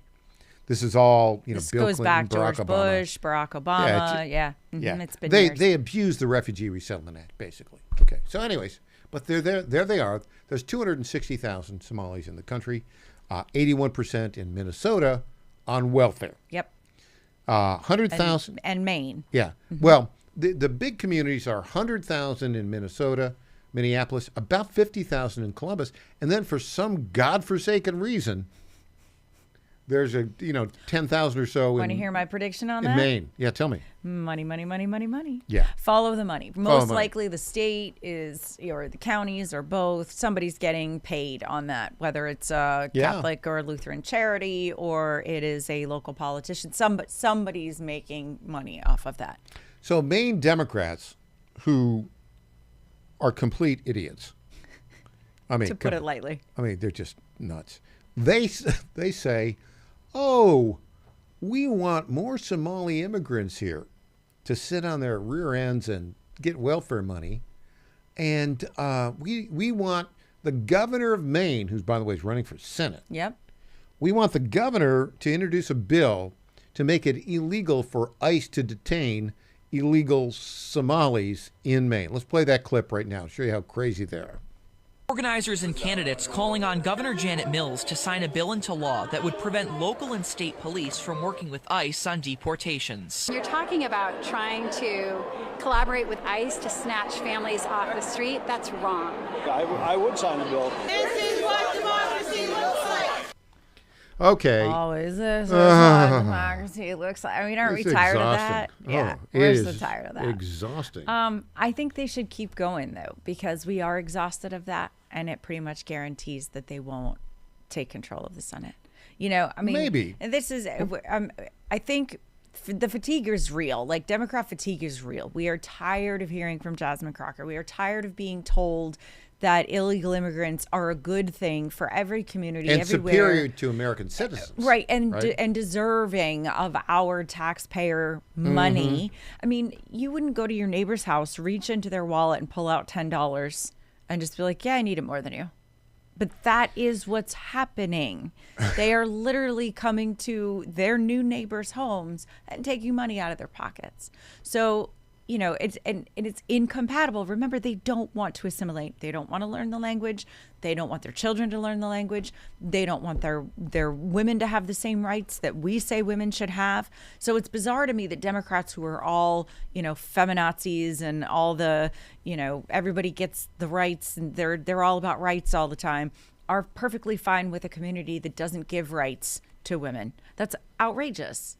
That's outrageous. They are not allowed to vote unless they have a man with them to bring them to vote. I've seen that with my own eyes. That culture is not compatible with Western culture. Now, if you want to assimilate, you want to get a job, you want to pick yourself up by your bootstraps, you want to aspire to be something bigger than the local, I don't know, corner store or restaurant owner who really is just getting money off the system to stay open, I'm all for it. But they're not. It's not like these are our high tech, people. It's not compatible. And many of them are here on TPS and they need to leave. Temporary is temporary. Yeah. What's to say other than you're 500% correct? Yeah. Yeah. Well, and there's all these videos now. Have you seen these videos circulating all over social media about how wonderful and vibrant and just beautiful Somalia is? And, they're showing pictures of the ocean side and send them back. They Enjoy should love it. Yeah. Bye-bye. Bye. Like, I don't apologize for that anymore. It's not rude. It's not racist. It's not mean. It's just the truth. If you don't want the American way of life, don't live in America. And that, by the way, goes for more than just Somalis.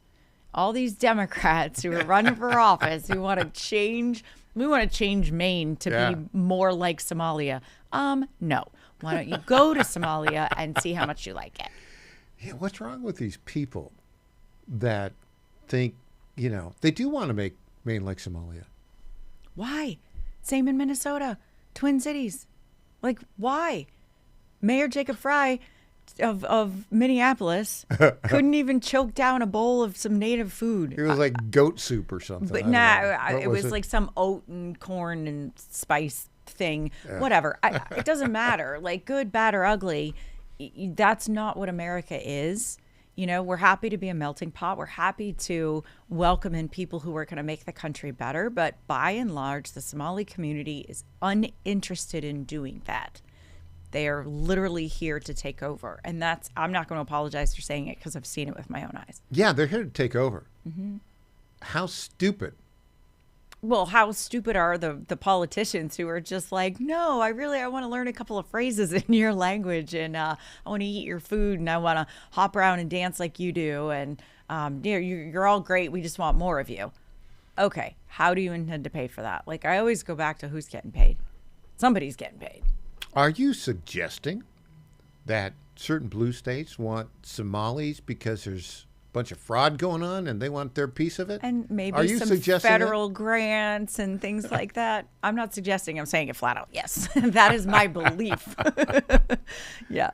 Oh, my goodness. It's kind of crazy. Well, it's interesting when you look at all this stuff and you look at how duplicitous and deceptive Democrat leaders have been. Let me get this little clip here from John Solomon. Yeah. About how deceptive the FBI was when they shut down an investigation into the Clinton Foundation. Let's play that, clip 7. We have more news of deep state corruption to report to you tonight. Just the News has learned via a new memo how the corruption probe into the Clinton Foundation was killed at the highest levels of the FBI. Senate Judiciary Committee Chairman Chuck Grassley provided us with a timeline written by FBI investigators laying out the repeated political obstruction those agents faced from their own bosses and the Justice Department during the 2016 election and beyond, as they probed whether Hillary Clinton engaged in a pay-to-play corruption scheme involving her family foundation and then decisions she made as Secretary of State under Barack Obama. Here's a couple major quotes from that timeline, with one note saying, quote, field agents were frustrated, but headquarters would not let it go forward, meaning the investigation. Another revealed, quote, we were trying to explore the Clinton Foundation, and we were told no by FBI HQ. Remember another quote that we gave you not that long ago? That from the former Deputy Attorney General, Sally Yates, who told the Justice Department to tell the FBI, shut it down. That's another quote. That was from federal prosecutors. These latest revelations follow FBI Director Kash Patel's unearthing of a shorter timeline written in 2017, which chronicled the more stonewalling the Bureau investigators faced in 3 cities, Washington, D.C., Little Rock, Arkansas, and New York during the Obama era. Okay, so the theme here is just like the FBI called up the Tennessee Highway Patrol in November 2022 and said, you know that guy, Kim Arabrego Garcia, that's driving a van owned by with a whole bunch of people in it that don't belong here? And driving without a driver's license and driving a van owned by his boss, a convicted human smuggler. Yeah, just let him go. You get the sense here that the entire Democrat apparatus is totally eschewing, you like that word? The rule of law. Yeah, it's the deep state is real, right? I think we see evidence of this all the time. You know, Kash Patel is disappointed on several things. Pam Bondi the same. I think it's clear that Dan Bongino is very frustrated with the FBI, and we can see why. Until there's an arrest made, all of this is noise. Make some arrests. Okay, we're going to shift gears a little bit. Donald Trump has a message for BBC. Excellent. Well, let's see what that message is, and is there money involved? Probably. Back after this.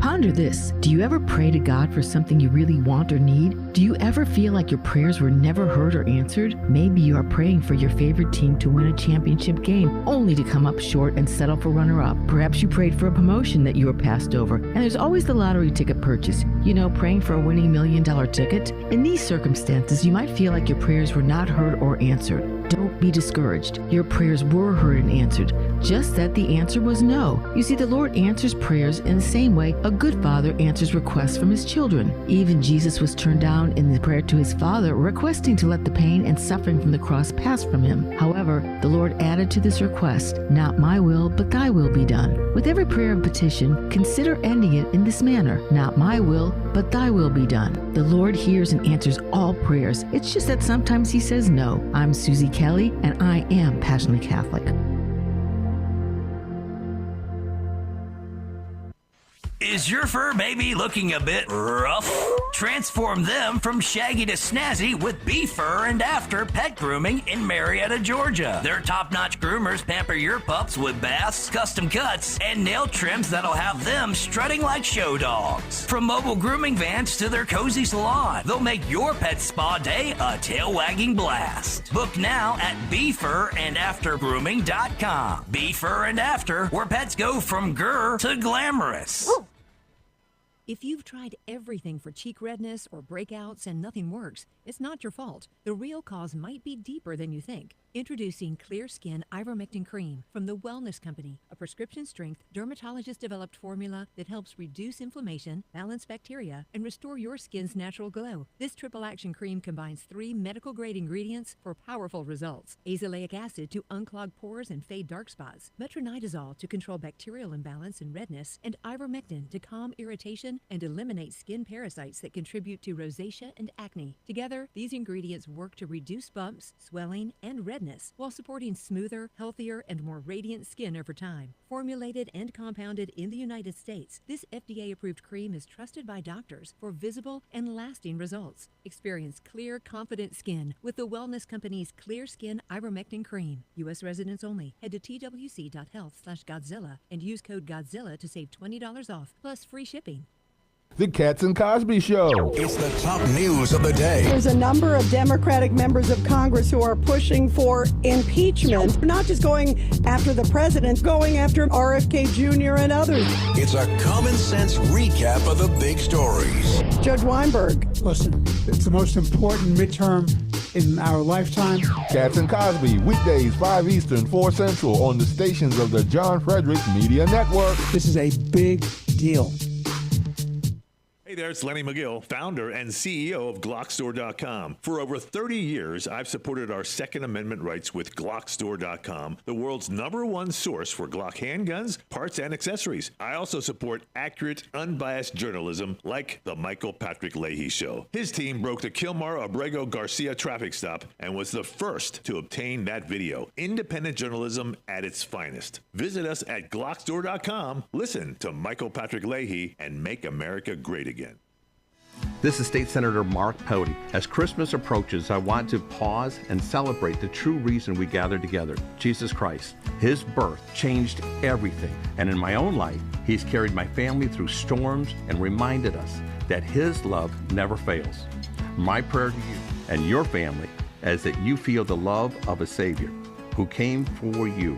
Merry Christmas, and may the peace of Christ fill your home all season long. Paid for by Mark Pody for Senate, Candace Graham Treasurer. Hi, everyone. EJ Haast here, founder of the Digital Footprint Management Agency and frequent guest on the Michael Patrick Leahy Show, here to tell you about GetFoundEverywhere.com. Customers are searching for your business everywhere: Google, Apple Maps, TikTok, and new AI platforms like ChatGPT and Gemini, which is a total disruptor. Traditional search engine optimization isn't dead, but it is on life support. Old tactics don't work anymore. So how can you make your business stand out? GetFoundEverywhere.com makes your business pop on over 50 search, map, review, and AI-driven platforms. With one easy dashboard, manage business profiles, social media accounts, direct messages, even texts and reviews. GetFoundEverywhere.com is affordable, boosts your visibility, and gets your business more customers. It's time to step up your game the easy way. Save time, save money, and get more customers with GetFoundEverywhere.com. Welcome back to the Michael Patrick Leahy Show. Now, here's Michael Patrick Leahy. Welcome back to the Michael Patrick Leahy Show. In studio, official guest host of the Michael Patrick Leahy Show, EJ Haast. EJ, Yes, sir. Donald Trump's at it again. It seems like multiple times a day he's got something to say. spout off about, for sure. Now he's going to sue the British Broadcasting Corporation for $10 billion. Let's hear why he's going to do this.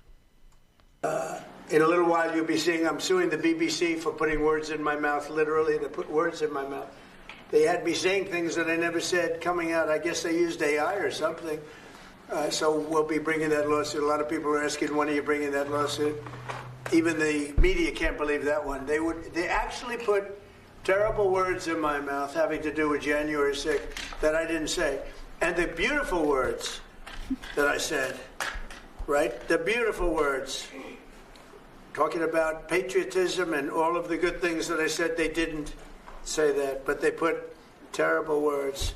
They actually have me speaking with words that I never said, and they got caught because I believe somebody at BBC said, this is so bad, it has to be reported. That's called fake news. So he's suing him for $10 billion. Now, this is a tale of two. Is it 10? I saw 5. 5. Well, 5, 10. What's Whatever. the difference? Okay, let's say $5 billion. This is a tale of two presidential libraries. Mm-hmm. Because Joe Biden can't raise $1 million. That's right. He's going to do the Joe Biden bookmobile, yep. right? According to one Democrat donor. But Trump, all of these news outlets are paying for his library. Yeah. Now, his claim that they put words in his mouth that he didn't say. Yeah, that's not how I saw it, actually. Yeah, good point. Essentially, what they did is they very selectively edited to push a narrative. Remember, the speech was like 90 minutes long. This is from January 6th. And he's, telling everyone to be patriotic, make your voices heard, that sort of thing. Go there peacefully. Correct. And of course, they're removing words like peacefully, and they're saying, go there and fight. So they're selectively editing what he said from different parts of the speech. And not even sequential from what I could gather. And bear with me, I didn't watch the full 90 minutes over and over again. But from the clips, it appears that they took, parts from the end of the speech and put it to the beginning of the speech, and then parts from the beginning to the end to kind of craft this storyline that President Trump told people to go to the Capitol violently, which of course is not true. He mentioned AI. From what I saw, I don't think they made up words he didn't say. They right. Just it wasn't generative. edited. Right. It wasn't generating an AI like image or Well, he words knows of his. that. Yeah, he must. He knows that. He's saying it to tweak them. Right. But he Right. could very well, they could have used an AI program for the editing process. That could very well have happened. So maybe there's some details in this case that we're not quite familiar with yet. That'd be interesting. Okay, so how does this play out? Well, he wins. I think he wins. Yeah. I mean, the evidence is pretty clear just if you take what is currently available. They deceptively edited his words. Now, it's interesting. Do you know who owns the British Broadcasting Corporation? I don't. The United Kingdom. Oh, that's right. Yes, It's of course. government owned. Of course. So the government suing the government. Yeah. They're gonna have to pony up, I think. Now, you think King Charles will come in and be like, "Hey, let's not do that"? I don't think so. No. And I think though that this lawsuit will be in American courts. Well, it should be. It's BBC America. Right. Right? They've got a subsidiary in America. It's not going to be in the United Kingdom. Does the rule of law even exist in the United Kingdom anymore? Well, certainly not as it pertains to this sort of thing. I don't think so. Yeah, there's no-go zones all around London now. But he's going to file the lawsuit. Mm-hmm. He'll probably do it in Florida, in district court in Florida. Very well could. Not D.C., because that's where the library's going to be. Sure. And that's where Mar-a-Lago is. Right. Right? His home. Well, and that is his home, so that makes sense. Yeah. It's basically defamation. It's pretty bad. How much are they going to give him? $5 billion. Look at how much he's gotten from all of these other institutions that have made CBS. How much do I love this story? Yeah, It's great. Is it PBS? Yeah. I mean, 60 Minutes. Yeah. He's set for life. His just library on that. is going to be great Yeah. in Miami. He doesn't have to sell one more watch. He's got it all squared away in lawsuits. EJ Haast, thank you so much for joining us. Absolutely. All right. When we come back, Clint Brewer will be here in studio. I'm Michael Patrick Leahy.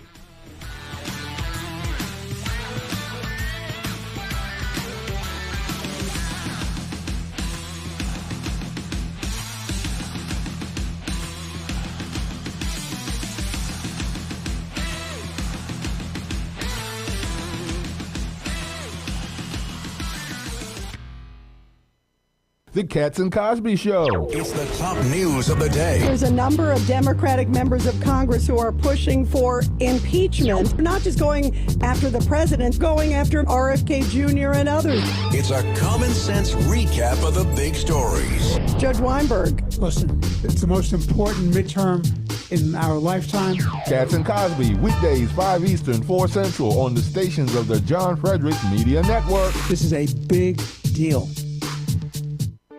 What if you had a plan to build income outside your job? At Lifestyles Unlimited, you'll learn how people are investing in real estate to grow their income and make smarter financial choices one property at a time. Right now, join us for just $297. That's a savings of $443 off our real estate education program. Text RADIO to 88007. That's RADIO to 88007. Presented by Lifestyles Unlimited. How much did you win at Rosie's Gaming Emporium? Hi, I'm Jerry from Richmond. I won a $23,000 jackpot at Rosie's. I'm Tammy. I'm from Newport News, and I just won a $5,400 jackpot from Rosie's. Hi, my name is Kim, and I'm from West Virginia, and I won $99,000 jackpot at Rosie's. Are you ready? Learn more about Rosie's rewards and jackpots at rosiesgaming.com. Must be 18 or older. Problem gambling? Call 1-888-532-3500. John Fredericks loves his radio and TV audience, but did you know how to follow the Godzilla of truth wherever you go?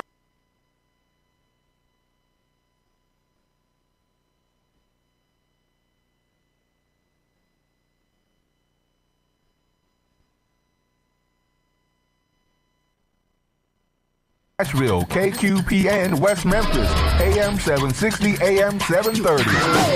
The Flame. Breaking news at Town Hall. I'm Bob Agnew in Washington. President Trump's chief of staff is pushing back on a Vanity Fair story that includes a lot of blunt quotes. Here's White House correspondent Greg Clugston. White House Chief of Staff Susie Wiles is blasting a Vanity Fair piece that featured months of interviews about the second Trump presidency. Writing on social media, she called the profile a disingenuously framed hit piece on her and a Trump staff and cabinet she describes as the finest in history. Wiles did not deny any specific quotations attributed to her, including saying she was aghast at Elon Musk's dismantling of USAID and that President Trump has an alcoholic's personality, even though he doesn't drink. Greg Clugston, Washington. The U.S. military has carried out another series of strikes on 3 alleged drug boats in the Eastern Pacific. In a statement on social media, the military says the strikes targeted designated terrorist organizations and killed a total of 8 people. Secretary Pete Hegseth and Secretary of State Marco Rubio are expected to provide closed-door briefings on the campaign today for all members of Congress. That is Ben Thomas reporting. The U.S. gained 64,000 jobs in November. It lost 105,000 in October, though, as federal workers departed after some cutbacks. Economist Steve Moore. It shows there's still jobs out there. 7 million job openings in the United States today. So it's still a pretty healthy jobs market for people who are looking for jobs. And so it's a pretty good picture right now with respect to the U.S. economy. Not great, but good on the jobs front. Moore made his comments to the Salem radio network. The unemployment rate rose to 4.6%. Americans held the line on their spending in October, with sales at retailers and restaurants unchanged from the month before. Analysts say consumers moderated their spending amid worries about higher prices. On Wall Street, the Dow's off 224. More from townhall.com. So Pure Talk just had their best year ever and asked me if I'd like to thank their customers on their behalf for being so awesome. I said sure. It's important to say thanks, especially this time of year, which is why, as one of their many satisfied customers, I should probably thank Pure Talk first for for keeping their customer service in this country and for providing hundreds of American jobs. I appreciate that. I also appreciate their Roundup program, which makes it easy to support America's Warrior Partnership and join the fight against veteran suicide. And I love that Pure Talk donated 1,000 hand-sewn Made in America flags to veterans around Independence Day. And of course, I really appreciate their generous support of my own foundation, MicroWorks, and their commitment to help us train the next generation of skilled workers. Having said all that, it's now my pleasure, on behalf of everyone at Pure Talk, to thank you sincerely for choosing to do business with an American wireless company that actually stands for something. And one more thing. Merry Christmas.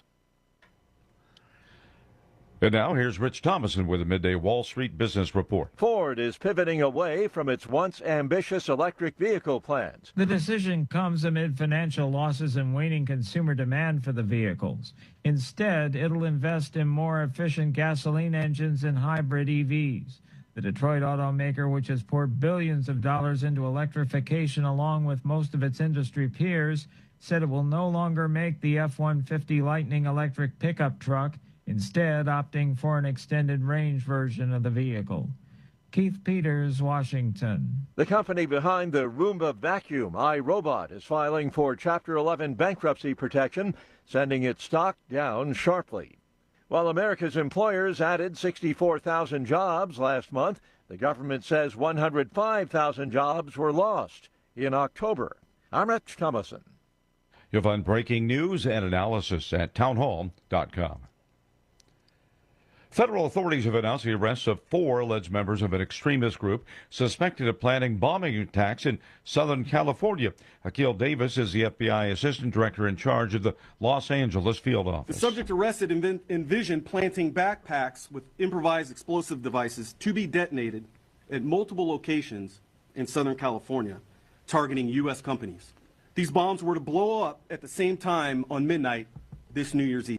Akil's comments courtesy of ABC 7 Los Angeles. The FDA sent letters posted Monday to leaders at Walmart, Target, Kroger, and Albertsons, accusing the companies of continuing to sell By Heart infant formula for days or weeks. Despite a November 11th recall of all those products, the formula has been linked to an outbreak of infant botulism that has sickened more than 50 babies in 19 states. All those babies had to be hospitalized. More on these stories at townhall.com. It's the Michael Patrick Leahy Show, broadcasting live from downtown Nashville. Now, here's Michael Patrick Leahy. And welcome back to the Michael Patrick Leahy Show. In studio, all-star panelist, fully recovered journalist, public affairs specialist, the one, the only, Clint Brewer. Welcome, Clint. Hey, Mike. Thanks for having me. We are delighted to have you here in studio, Clint. And, well, we've got some Tennessee news to talk about. Okay. It's kind of national news. It is. We just heard about it. Yeah. A headline at the Tennessee Star by our own reporter, Caitlin Hausler. Ford scraps electric vehicle plans for Blue Oval City, announces a 2029 start date for producing gas-powered trucks. Yeah. Yeah.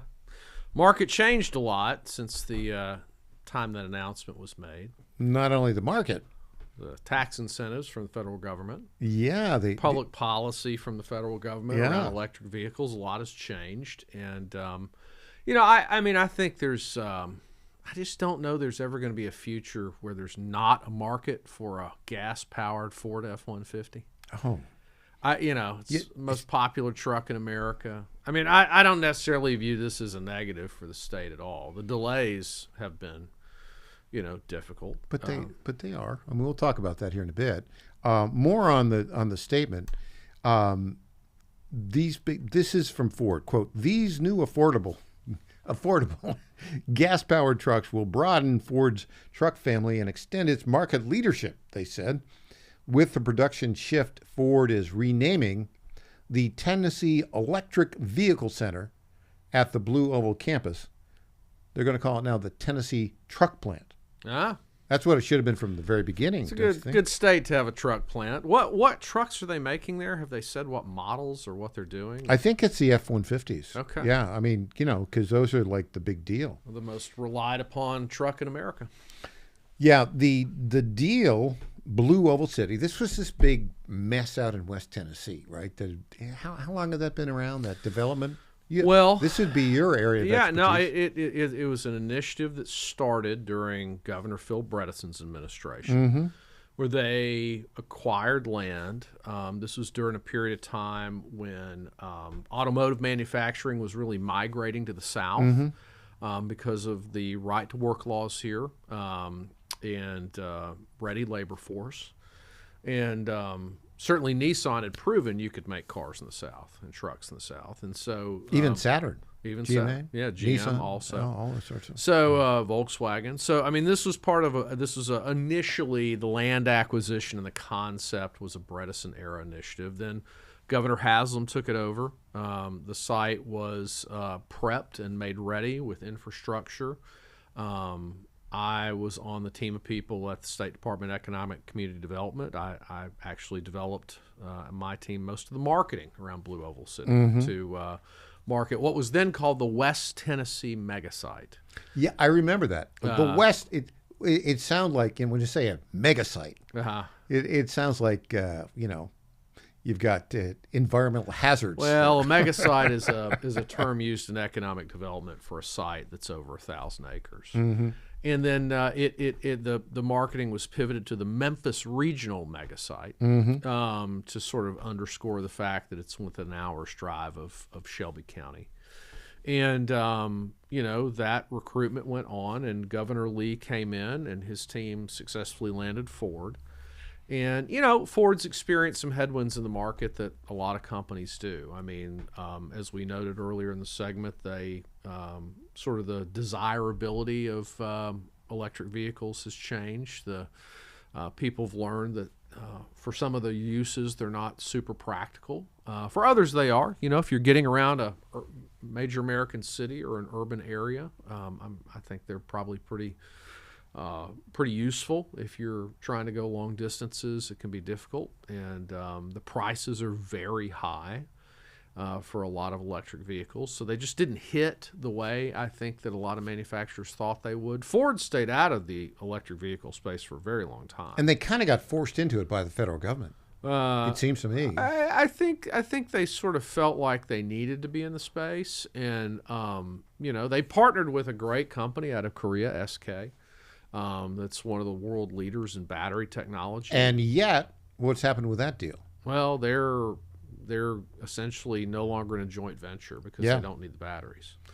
So, I think it's in the long run, I think it's a more economically feasible project for Ford, and I think in the long run it'll be better for Tennessee. Yeah, I think it was a bad idea to begin with. But well, I think it was an idea that was sort of in the moment, right? Like it looked like that was the right thing to do at the time. But anybody in business can tell you that pivots happen, and this is just a pivot to market forces. So the state's incentive package, approximately what, $900 million? It was around $1 billion. Included $500 million capital grant. It was based upon a promise. There would be 6,000 jobs created. That's right. There's not going to be 6,000 jobs created. Yeah. And they were supposed to be kicking in now. Right. They're not kicking in now. Right. The latest is, we're going to make, it looks like it'll be gas-powered trucks, F-150s, looks like. Their current guess is it'll be 2,300 jobs, but they won't start until 2029. Yeah, I don't know. It was a bad idea then. It's still a bad idea. In my view. Yeah, I mean, never should have done it. Yeah, I don't know the exact terms of the grant. I do know that state government's very serious about clawing back grants where companies don't perform. So there are protections in those grants for the taxpayer. If a company is given X amount of dollars for Y amount of jobs, and they don't create those jobs, or they don't create them at the wage rate they promised, those dollars can be clawed back from the company legally. Here's the thing. There's a clawback in it. That's a term for getting money back. Yeah. But those provisions are really in the distant future, sometime in the 2030s. So we could seek money back from them if the numbers fall short, which they will in terms of jobs. But Well, the 2030s, as strange as it sounds, are not as far away as you think. Really? Well, it's 2026 next year, right? In a week or so, right? A couple of weeks. Yeah. You know? Yeah. People kind of take a long term. I was talking with somebody, speaking of long-term developments. Well, we'll see how it plays out. My advice to anybody in the state legislature or any governor in the future, don't do a deal like this, because all that money has been tied up. It's on Tennessee money. It's been tied up. And if we get any clawback from it, it won't be for like another 5 years or so. I was talking with somebody the other day, thinking long-term. There's still an effort to bring Major League Baseball to Nashville. There is, yeah, very much so. It's very active. Mm-hmm, it is. And I think it's probably got a reasonable chance of success. Their challenge is to find the right facility, right? The right site. The right site, yeah. Yeah. Thank you for that economic development buzzword. Well, I've done this. I've done this a couple times. You've been on this. Yeah. This is And I've helped bring a professional sports team to the area. So you have. So you brought a soccer team here. I did. Yeah. And apparently not by myself, but but you helped do it. Yeah.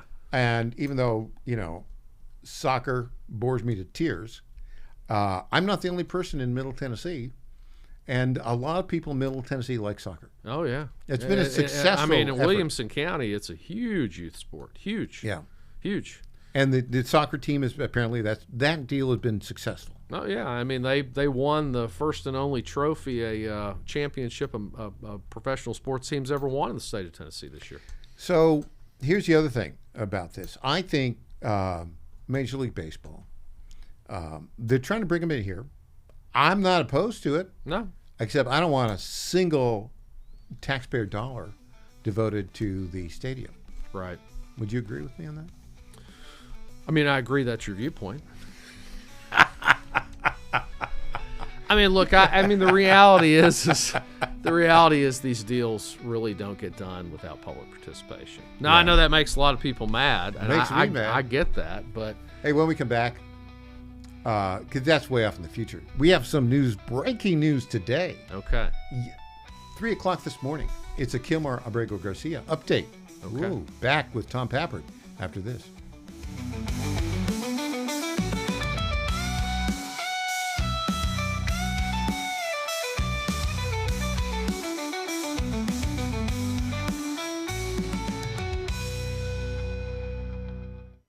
Hi folks, John Fredericks here for Freedom Alliance. Veterans are still struggling with the wounds of war. They came home with injuries that changed them forever. The flag-burning troublemakers in our streets remind me how fortunate we are to have patriots who served and fought, sacrificed, and never complained. We need to support them through organizations like the Freedom Alliance. It's Military Appreciation Month and time to support those who serve. Freedom Alliance is caring for combat veterans and military families. Combat veterans fought in the worst, most dangerous places on earth. Freedom Alliance takes them to nature's most relaxing locations so they can heal. Freedom Alliance gives injured troops mortgage-free homes, new cars, and all-terrain wheelchairs. For wounded vets, there's nothing like the stability of your own home, the reinsurance of a reliable vehicle, or the independence of a wheelchair that navigates snow, ice, beach, pasture, or most any terrain. Let's fight for those who fought for us. Go to freedomalliance.org/Godzilla and make a monthly gift that will improve the life of a military hero. That's freedomalliance.org/Godzilla. Make a contribution today. If you're like me, most moms find it difficult to prioritize self-care.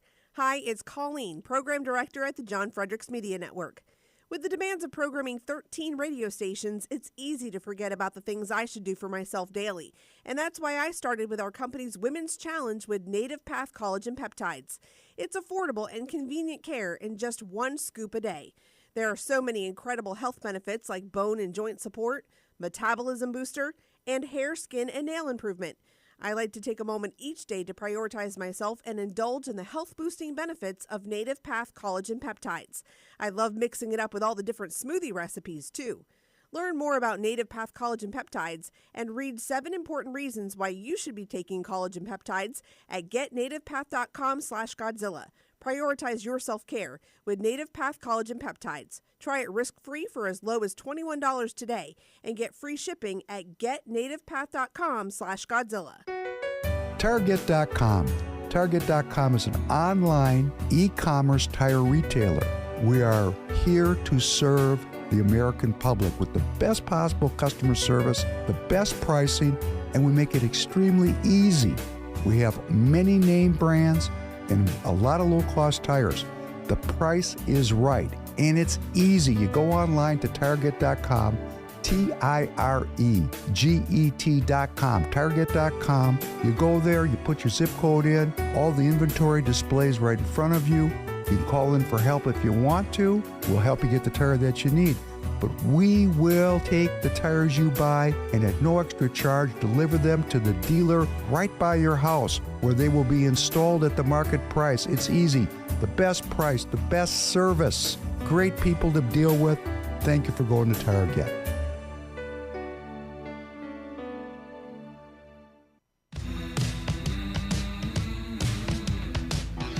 Welcome back to the Michael Patrick Leahy Show.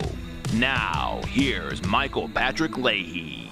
In studio, our good friend and also our panelist, Clint Brewer. Clint, I don't know if I've told you this before, but you know, the Tennessee Star, yours truly, Christina Botteri, Tom Pappert, our lead political reporter, we won the Dow Prize. Oh, yeah. It was sitting right here. It was sitting right there. I could show it to you. But we won the Dow Prize for Best Local Journalism based upon our reporting on Kilmar Abrego Garcia. I know. I put it in my company's newsletter. Well, thank you. Yeah. The story that just keeps on giving. And there's a new development in the case. And we're going to bring in Dow Prize Award winner, Tom Pappert, our lead political reporter, to explain this breaking story. Tom, good morning, Tom. And Clint, you can look like right up this way, you'll see. Okay, so Tom, this morning at like 3 o'clock in the morning, there's a breaking story on Kilmar Abrego Garcia. Set the stage for it and then tell us what the new news is. Well, of course, Michael, and good morning, Clint. This comes after Kilmar Abrego Garcia was released. Judge Paula Zinnes said inexplicably that his 2019 final deportation order was not, in fact, a deportation order because it didn't contain the words, "You will now be deported on X date to Y nation." And because of this, he's been freed. He's reportedly back home with his family in Baltimore, and we've been anticipating some sort of appeal from the federal government, from the Trump administration. Both Assistant Secretary at DHS Tricia McLaughlin said it was going to happen, as well as Carolyn Lovett in the White House. Both said some sort of appeal would be forthcoming, and I think we've finally seen what that looks like, but it's a little bit different than we anticipated, and it looks like perhaps the Obama-appointed judge, Paula Zinnes, has been hoisted by her own petard, because she's, of course, saying that this final deportation order is not a final deportation order. Well, the Department of Justice now says, okay, Judge Zinnes, because you have ruled that this is not a final deportation order, despite the case being closed for 6 years, that means we did not reach a final disposition in the immigration case against Abrego Garcia. That means that the case is ongoing, and we can put this guy back in federal custody until the case concludes. Now, they say they've got a new final deportation order as well, but because this is a new deportation order, Abrego Garcia now has 30 days to appeal it, during which time, again, the government argues they can put Abrego Garcia back in federal custody. So there is an emergency hearing to discuss this. It was originally scheduled for the 18th on Thursday. It's been moved to the 22nd because Abrego Garcia's lawyers have been granted their last-minute request for another 20 hours to respond to this filing. So sometime in the past couple days, an immigration judge has just made one change to the 2019 deportation order. And the complaint was, even though in that 13-page 2019 deportation order, he conceded that he was deportable, Judge Zinnes says, well, you know, you didn't put it in that last page of the order, so you got to do that. Well, they did that. They kind of did that surreptitiously, I think. Nobody knew about it. Have we seen that order, by the way? That order has yet to be submitted to the courts, but we do know that it was done within just hours of Zinnes making her decision last Thursday that led to Abrego Garcia being freed. And it was done through a process to correct what's called a scrivener's error or a ministerial omission. There's existing precedent for doing this, but it is very likely that Abrego Garcia's attorneys are going to cite the rapid amendment to the final deportation order as something suspicious. And again, Zinnes has called yet another hearing. She's being asked to dissolve her temporary restraining order, which blocks the government from detaining or deporting Abrego Garcia at this point. And if she does not dissolve that, I think we can expect a swift appeal to a higher court. I think she'll lose that. But now he gets 30 days to appeal to. It's very complicated, but the immigration judge, part of the Department of Justice, right?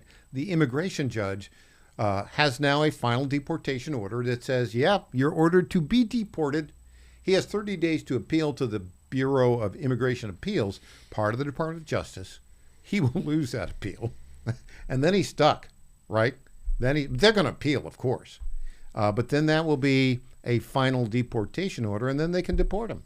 That's where it looks like it's going, right? I think that's right. Now, the timeline could be interesting. As I understand it, because this case no longer has a final outcome, he can be detained, according to the law at least, not Judge Zinnes. He can be detained up until the final outcome. So that means that if he is going to appeal, that appeal he has to do within 30 days. It can take up to 18 months to get before a judge. That means that he would be in a jail cell, in an ICE detention facility for those 18 months. Basically, they're saying, okay, Judge Zinnes, you want to mess around with us? We know the law too. And so what you're saying is immediately he could be detained based upon this process. And it takes them they have 30 days to file the appeal to the Bureau of Immigration Appeals. But that court has 18 months to decide it? So that's just their standard operating procedure. They have an immense backlog, as you might expect. Really? So 18 months is average. I've read that 24 months is a realistic high-end estimate, and anything around the 6 months, you are getting a minor miracle when it comes to the slow-moving court system. So basically, the guy's going to be detained. So long as, if again, Zinnes has this restraining order where she's blocking the government, despite this guy having a final deportation order. Now he has two, technically. One, it's been amended. She's saying that the government can't detain him, despite now establishing that his immigration case is still ongoing. She's saying they can't detain him. I think, again, she's been hoisted on her own petard here. She has to, by mere virtue of the fact that she claimed this deportation order is not final, then the case is ongoing, and it's no longer a matter of this guy has a final deportation order and we want to detain him indefinitely. Now it's, well, we haven't got the case decided and we need to put him back in jail. I don't think she actually has an option but to grant the dissolution of the restraining order, and if she refuses, it's going on appeal. Clint Brewer, what does this say to you about the craziness of the Kilmar Abrego Garcia case?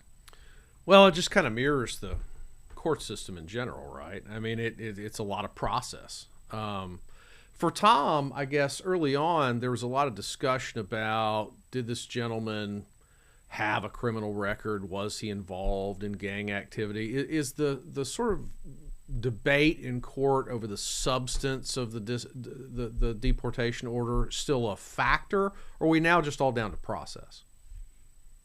Well, Zinnes ruled, again, this all goes back to her Thursday ruling, that there is no deportation order because the judge did not put the magical words, you must be deported on X date to Y country, all the way back in 2019. As we've discussed before, that doesn't really make sense because in 2019, third-party removals, there was not a concept. Trump only started doing that with El Salvador earlier this year. So in a way, the government has conceded to her Thursday ruling that the judge, the very formalist argument she made in her ruling, but they just went and got a new deportation order. Now, regarding the gang claims, the MS-13 allegations, they're still working to prove that very strongly in the Middle District of Tennessee. They just submitted a filing, I believe on Friday, that said, because this person is alleged to be a member of MS-13, we needed to contact people higher up in DOJ to understand the implications of such a prosecution. Yeah, on the criminal case, which is here in Middle Tennessee, what impact would this have on the criminal case in Middle Tennessee if Judge Zinnes removes her, her order prohibiting his detention, which I think she's going to have to do, actually. I think the Court of Appeals will force her to do that, even though she doesn't want to do that. And let's say this guy is back in ICE detention for, up to a year as they wait the Bureau of Immigration Appeals decision. What's going to happen with the criminal case here in Middle Tennessee? Well, actually, I think it's probably good news for the Middle Tennessee prosecutors who have put a lot of man hours into this case, because the DOJ said the DHS would prioritize deportation over the resolution of the criminal case, and he wasn't scheduled to go on trial until January 27th. So for a while, it looked like he could have been deported before it ever went to trial. But if he's sitting in a jail cell in an ICE detention facility, probably in Pennsylvania or Baltimore or something along those lines, then I think there will be nothing stopping the Department of Justice from moving him to the Middle District of Tennessee for a few days to attend court. I think he will get his day in court. He's going to get even more due process. I don't know. I think what's going to happen here, Clint, your guess is good as mine, but Clint, I think they're going to end up finally with a plea deal and a deportation to Costa Rica. Your thoughts, Clint Brewer? I think that makes sense. I think that it's pretty clear DOJ is not going to relent, right? They're not going to agree to a different set of facts than what they've already presented to the court about his alleged past activities. So that being the case, it feels like he's inevitably going to be deported. One little weird part about this, Tom, if you can get that final deportation order that says, your withholding of removal is granted to, and apparently El Salvador, which is one thing that we've been questioning for a long time. I think your follow-up is get that final deportation order. It should be available, right? But we haven't seen it yet. I think they're going to make it available. It is interesting. The filing from the other day notes that the withholding of removal from El Salvador, to El Salvador rather, remains in effect. So the Trump administration is still going to have to find a third-party nation, but they already have two, Michael. They have both Costa Rica and Liberia say, hey, we'll take Abrego Garcia. Apparently they need sheet metal workers. They need sheet metal workers in Costa Rica and Liberia. Tom Pappert, thank you. Great report. Thank you, Michael. Always a pleasure. And we'll be back with Cliff Brewer after this.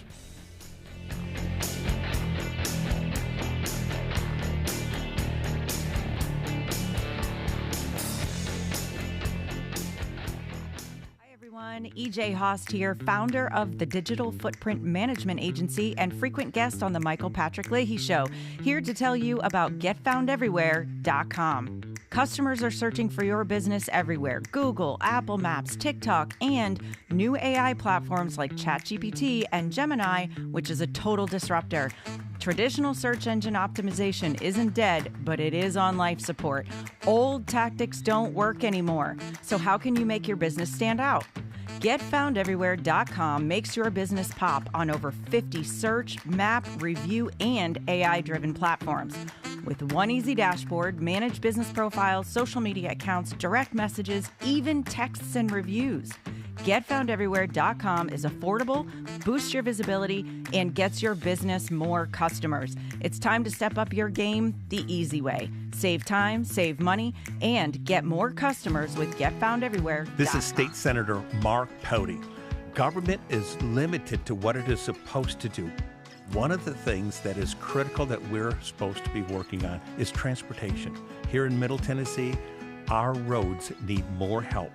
As your state senator, we are focused on getting more money reoccurring without a new tax increase for our roads here in Tennessee. This is State Senator Mark Pody. Paid for by Campaign for Mark Pody, Christina Hibden, Treasurer. I'm Lenny McGill, founder and CEO of Glockstore.com. For over 30 years, I've supported the Second Amendment rights of free men and women to protect themselves and their families with firearms. We offer the very best in both selection and prices on Glock handguns, custom Glocks, Glock magazines, and high-performance shooting accessories at Glockstore.com. We also have the finest retail showroom and our Shoot 270 shoot rooms right here in Nashville, Tennessee. safety. Come visit us at GlockStore.com, and you'll be glad you did. My fellow Americans, my good friends, I've known them for a long time, at DT McCall & Sons have the deal of a lifetime for you, and nobody knows deals like I do. That much I can tell you. Nobody knows deals like I do. The lumber yards, they can hit you with hidden charges for up to $200 extra. They'll charge you for cords and hoses and haul-offs. Your money goes all over the place and out of the state, and most importantly, out of your pockets. How do they get away with that? I don't know how they do that, but on day one, if you buy from McCall's, we are going to stop the hidden charges as soon as you buy it.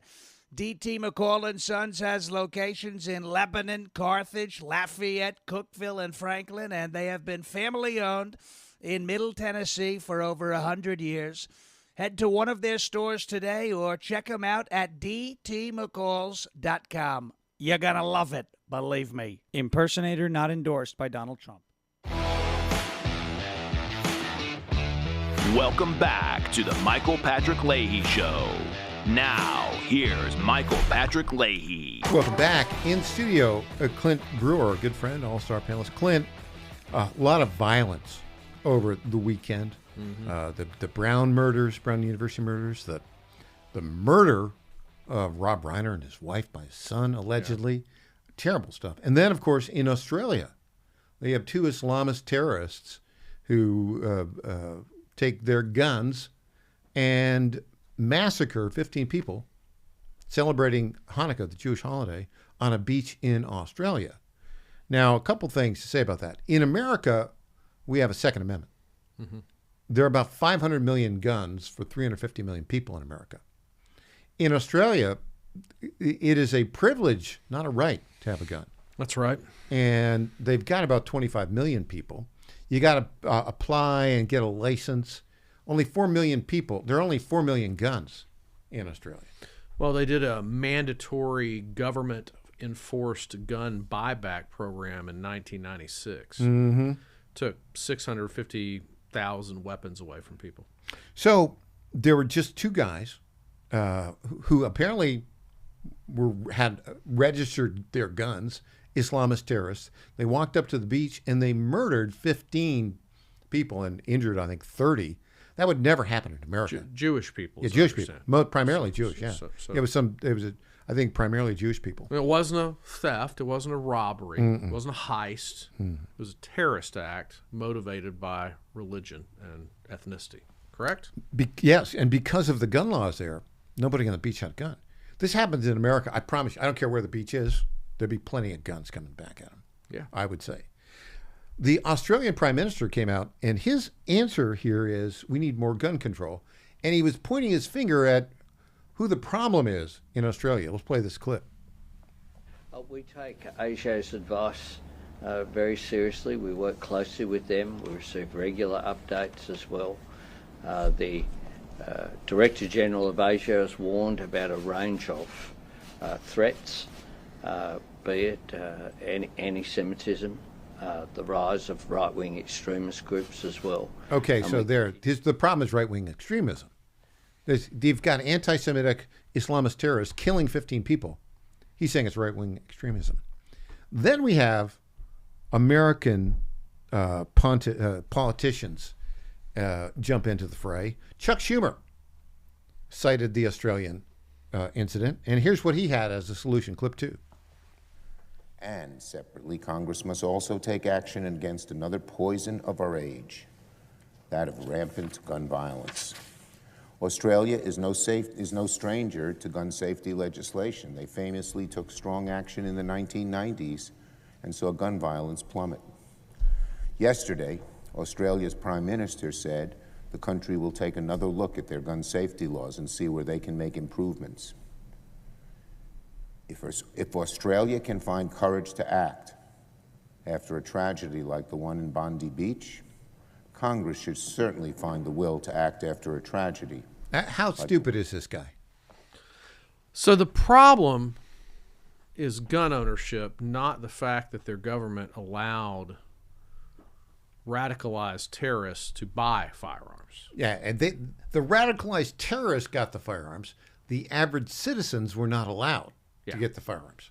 Sounds like a government problem. Sounds like a government problem to me. Also sounds like a, radicalized Islamist problem. I mean, let's just say what it is. Now, a lot of very wealthy Americans who are prominent have no understanding of the Second Amendment. One of those is the coach, the NBA coach of the Golden State Warriors, Steve Kerr, who, by the way, was a terrific point guard for the Chicago Bulls. Yeah. I think nobody could shoot three-pointers like this guy could. No, he has a bad knack for weighing in on subjects that are beyond his expertise. A man's got to understand his limitations, right? As Dirty Harry said, a man has to understand his limitations. This guy doesn't understand it. No, he weighs into all kinds of stuff. I don't even know why he's talking about it. Why is he talking about it? He feels compelled to talk about it. Here's Steve Kerr, coach of the NBA's Golden State Warriors, talking about this. Clip 4. I do want to say one thing. I was here, sitting here 7 years ago after the Parkland shooting. We were in Portland that day, and I remember, turning on the news and seeing the news, and with what happened last night, at Brown, it's just a reminder to me that, these shootings continue to happen, and there is something we can do about them. The loss that all of the people involved last night, the loss that they're feeling, it's exactly the same loss as all the Parkland families and every other mass shooting. Nobody asked me about it today. I didn't expect anybody to ask me. I doubt we're going to do a moment of silence out there because it's human nature just to not want to deal with this stuff, and it's human nature just to think, this is so horrible, let's just not even think about it. But we have to think about it, and the vast majority of gun owners in this country are responsible, law-abiding citizens. They have every right, to own a gun, but it's on us to decide if we actually want to take action, as a country, as citizens. Can we know that there are common sense measures we can take that will save people's lives. And I just want people out there, it doesn't matter if you're Democrat or Republican or gun owner, non-gun owner. I just want people thinking, what if it were my child? Okay, so nobody asked him about it, but this is an NBA coach who decides he's going to talk about it. I think we need to bring Jordan back to punch him in the nose again. I think so. Here's the bottom line. Australia, one of the single largest gun grabs by a non-authoritarian nation in history, still has mass shootings. Yeah. And still has a fair amount of crime. Yeah. Right? Look, it is... Are there public policy solutions to mass shootings? There are. Do they involve something more than taking people's guns away? Yes. It's amazing to me that we still have, terrorists able to get guns. It's amazing to me that people don't take, psychiatric health and mental health issues more seriously in this country. For example, we have done a better job, I wouldn't say a great job, but a better job of fighting opioid use disorder in this country. Mm-hmm. Behind every addiction, there are underlying behavioral health issues. We don't have enough psychiatric professionals to deal with the addicted community. Mm-hmm. Much less the broader community out there. There's a world of things that play into this, and this concept of, let's penalize, as Coach Kerr said, the vast majority of responsible, law-abiding, gun-owning citizens. Let's punish them for the handful of terrorists and people in need of mental health and criminals. The math doesn't work. Yeah, it's kind of interesting. He said, well, first let me say, and this guy, he may be able to shoot a three-pointer. He may be a good NBA coach, but he fails basic logic.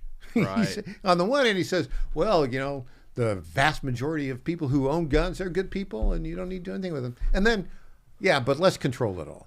Yeah, it doesn't work at all. Professional athletes tend to own firearms. They do. I wonder how his locker room feels about those statements. I mean, professional athletes. I mean, they need to. They have right? a high level of gun ownership. Well, they probably should. Yeah. I mean, they're targets for crime. Self-defense. Yeah, absolutely. By the way, back in Australia, it is not a proper reason in Australia to own a gun for self-defense purposes. No. According they've totally gone nuts, of course. Do they issue everybody a big Crocodile Dundee knife? Is that what they do?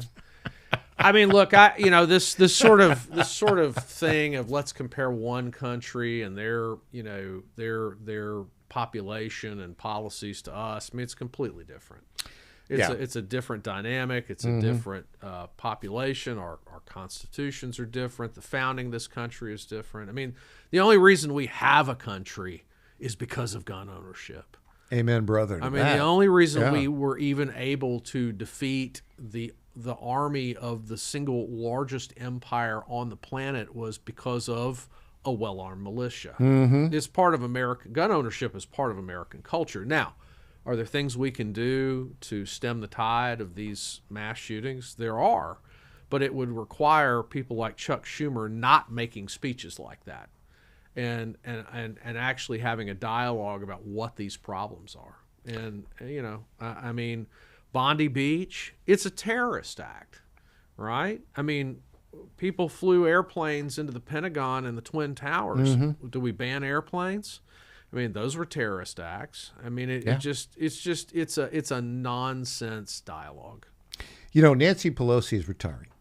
This is her last term in Congress. She's the Speaker Emerita, I guess, right? She was asked what her greatest regret is, what her greatest disappointment is. You got to listen to this. Let's play this clip. 13, Nancy Pelosi.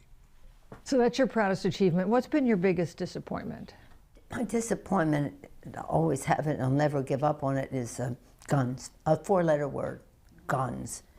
Guns. That children would be dying in a classroom, that families, just the saddest thing. But it's about two things. That politicians should think that their political survival is more important than the survival of children and families in our country.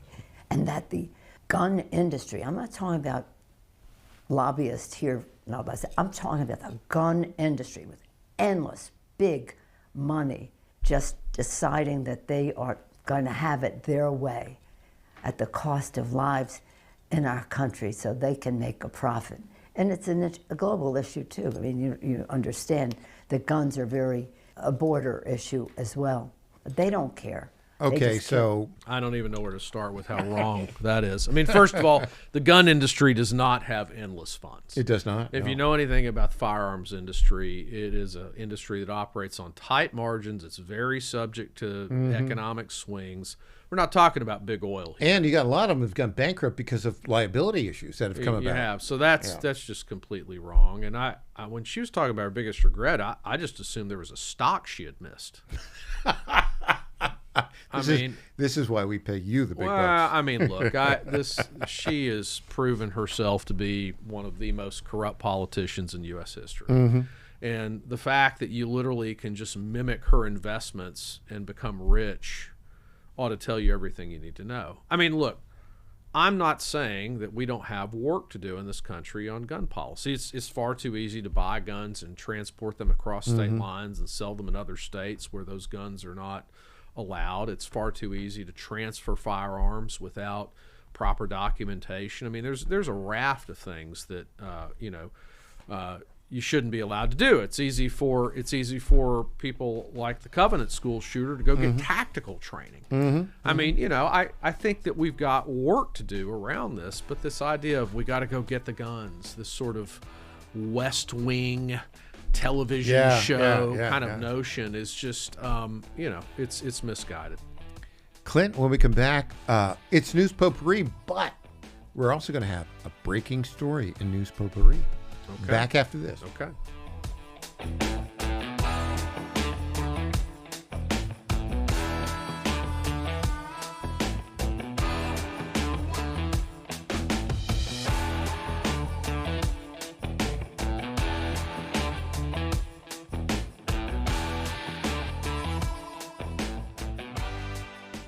Crom Carmichael, CEO of Soul Tea, a supplement to help you have a healthier heart and stronger cardiovascular system. At Soul Tea, we regularly get emails from our customers telling us how Soul Tea has helped them. Like this one from Kelly. Hello, I'm 58 years old and have had high cholesterol for years. I wanted to stay away from prescription drugs. My husband and I have been using Soul Tea for about 13 months. My results have been amazing. My cholesterol levels went from 291 to 129. I am so impressed with Soul Tea and want to thank you. Now, in my own case, my bad cholesterol dropped from 130 to 89, and that was 20 years ago. I'm 75 years old and I take 0 prescription drugs. To get a great deal on Soul Tea, please go to GodzillaHeart.com, and when you check out, use the code Godzilla to get our best deal, which is 50% off your first shipment and then 3 bottles for the price of 2 thereafter.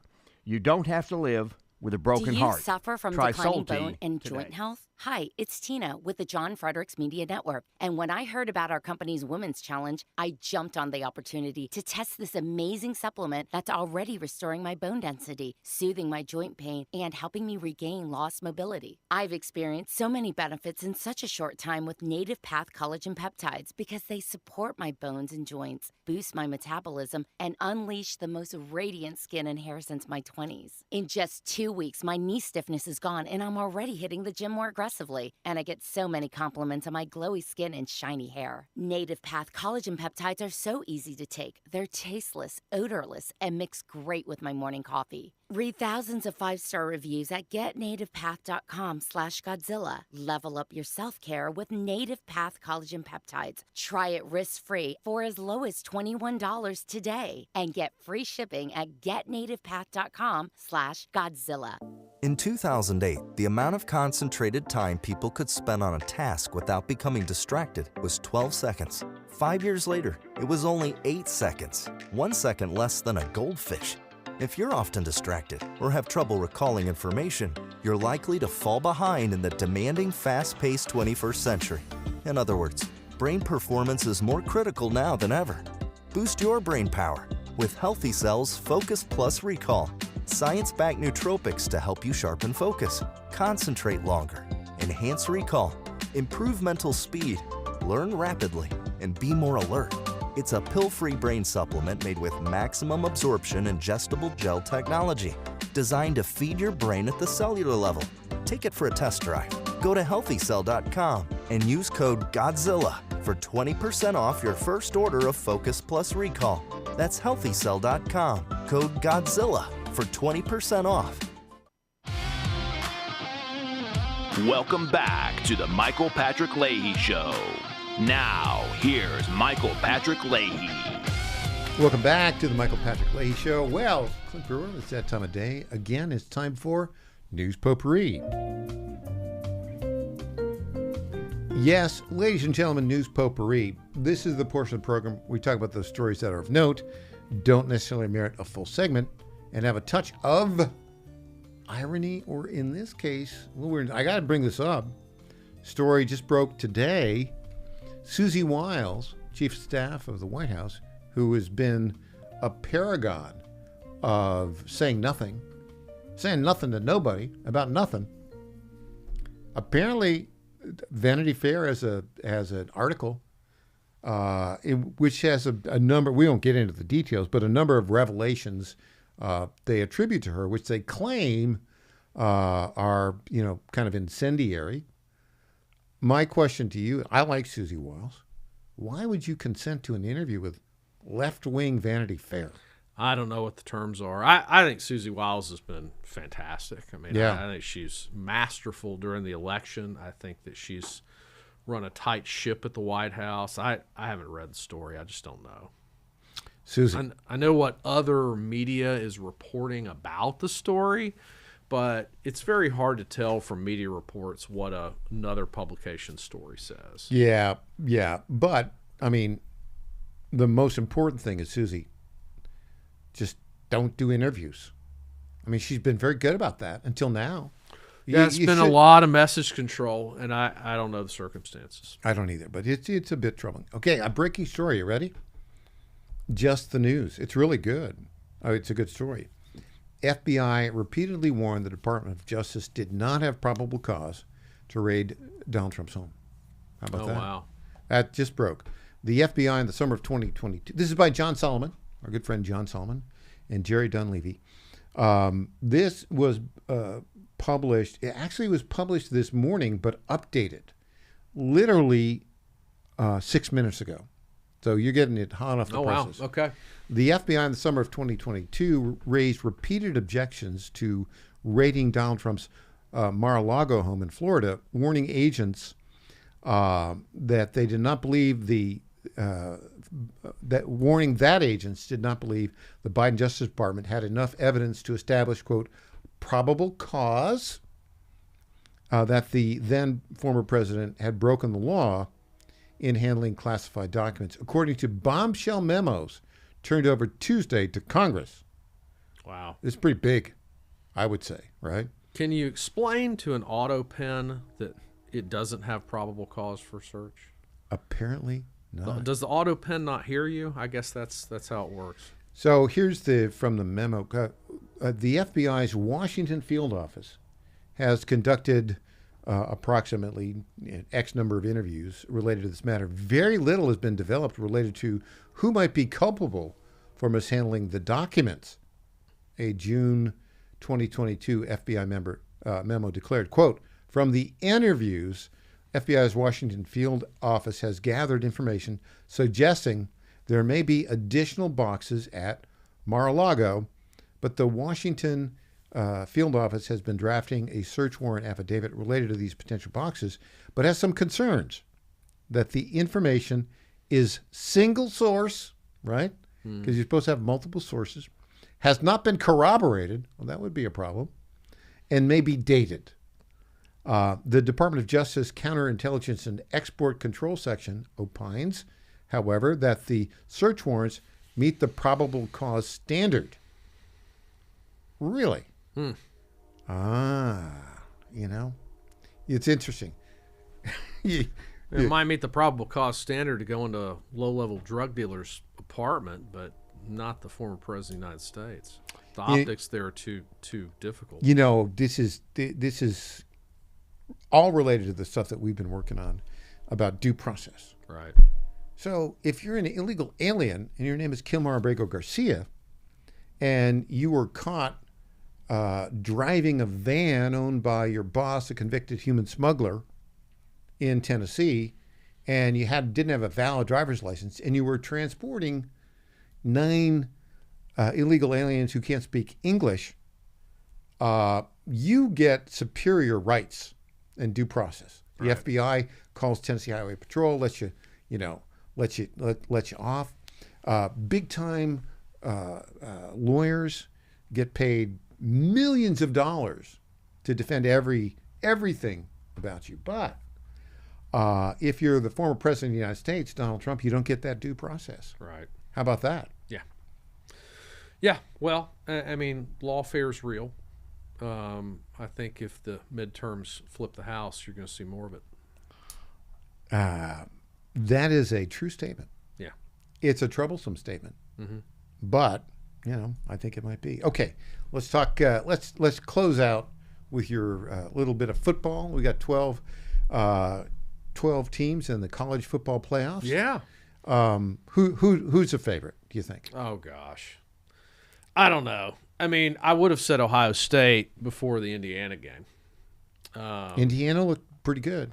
Indiana looked really good. But their starting defensive left tackle is out. Mm-hmm. And he was like super duper really good. Yeah, I mean, the thing is, there are a lot of fun teams to watch. I don't see a lot of complete teams, right? That's a good point. I think Indiana is probably one of the few. I think Ohio State. So I don't know who's going to win. I will say this: I think Ole Miss could win 2 playoff games. Now, are they going to go all the way?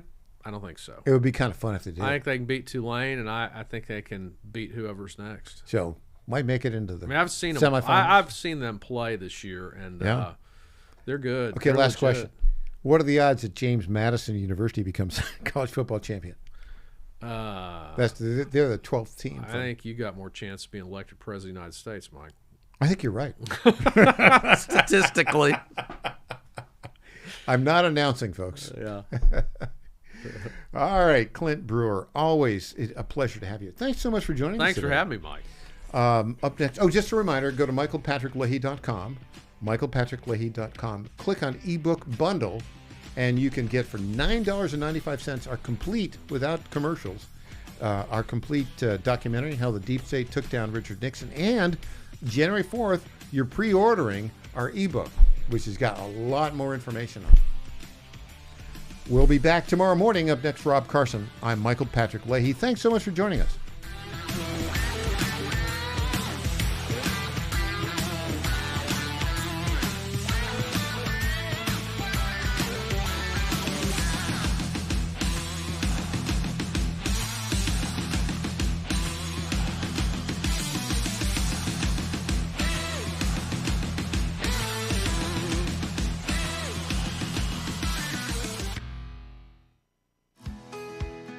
This is State Senator Mark Pouty.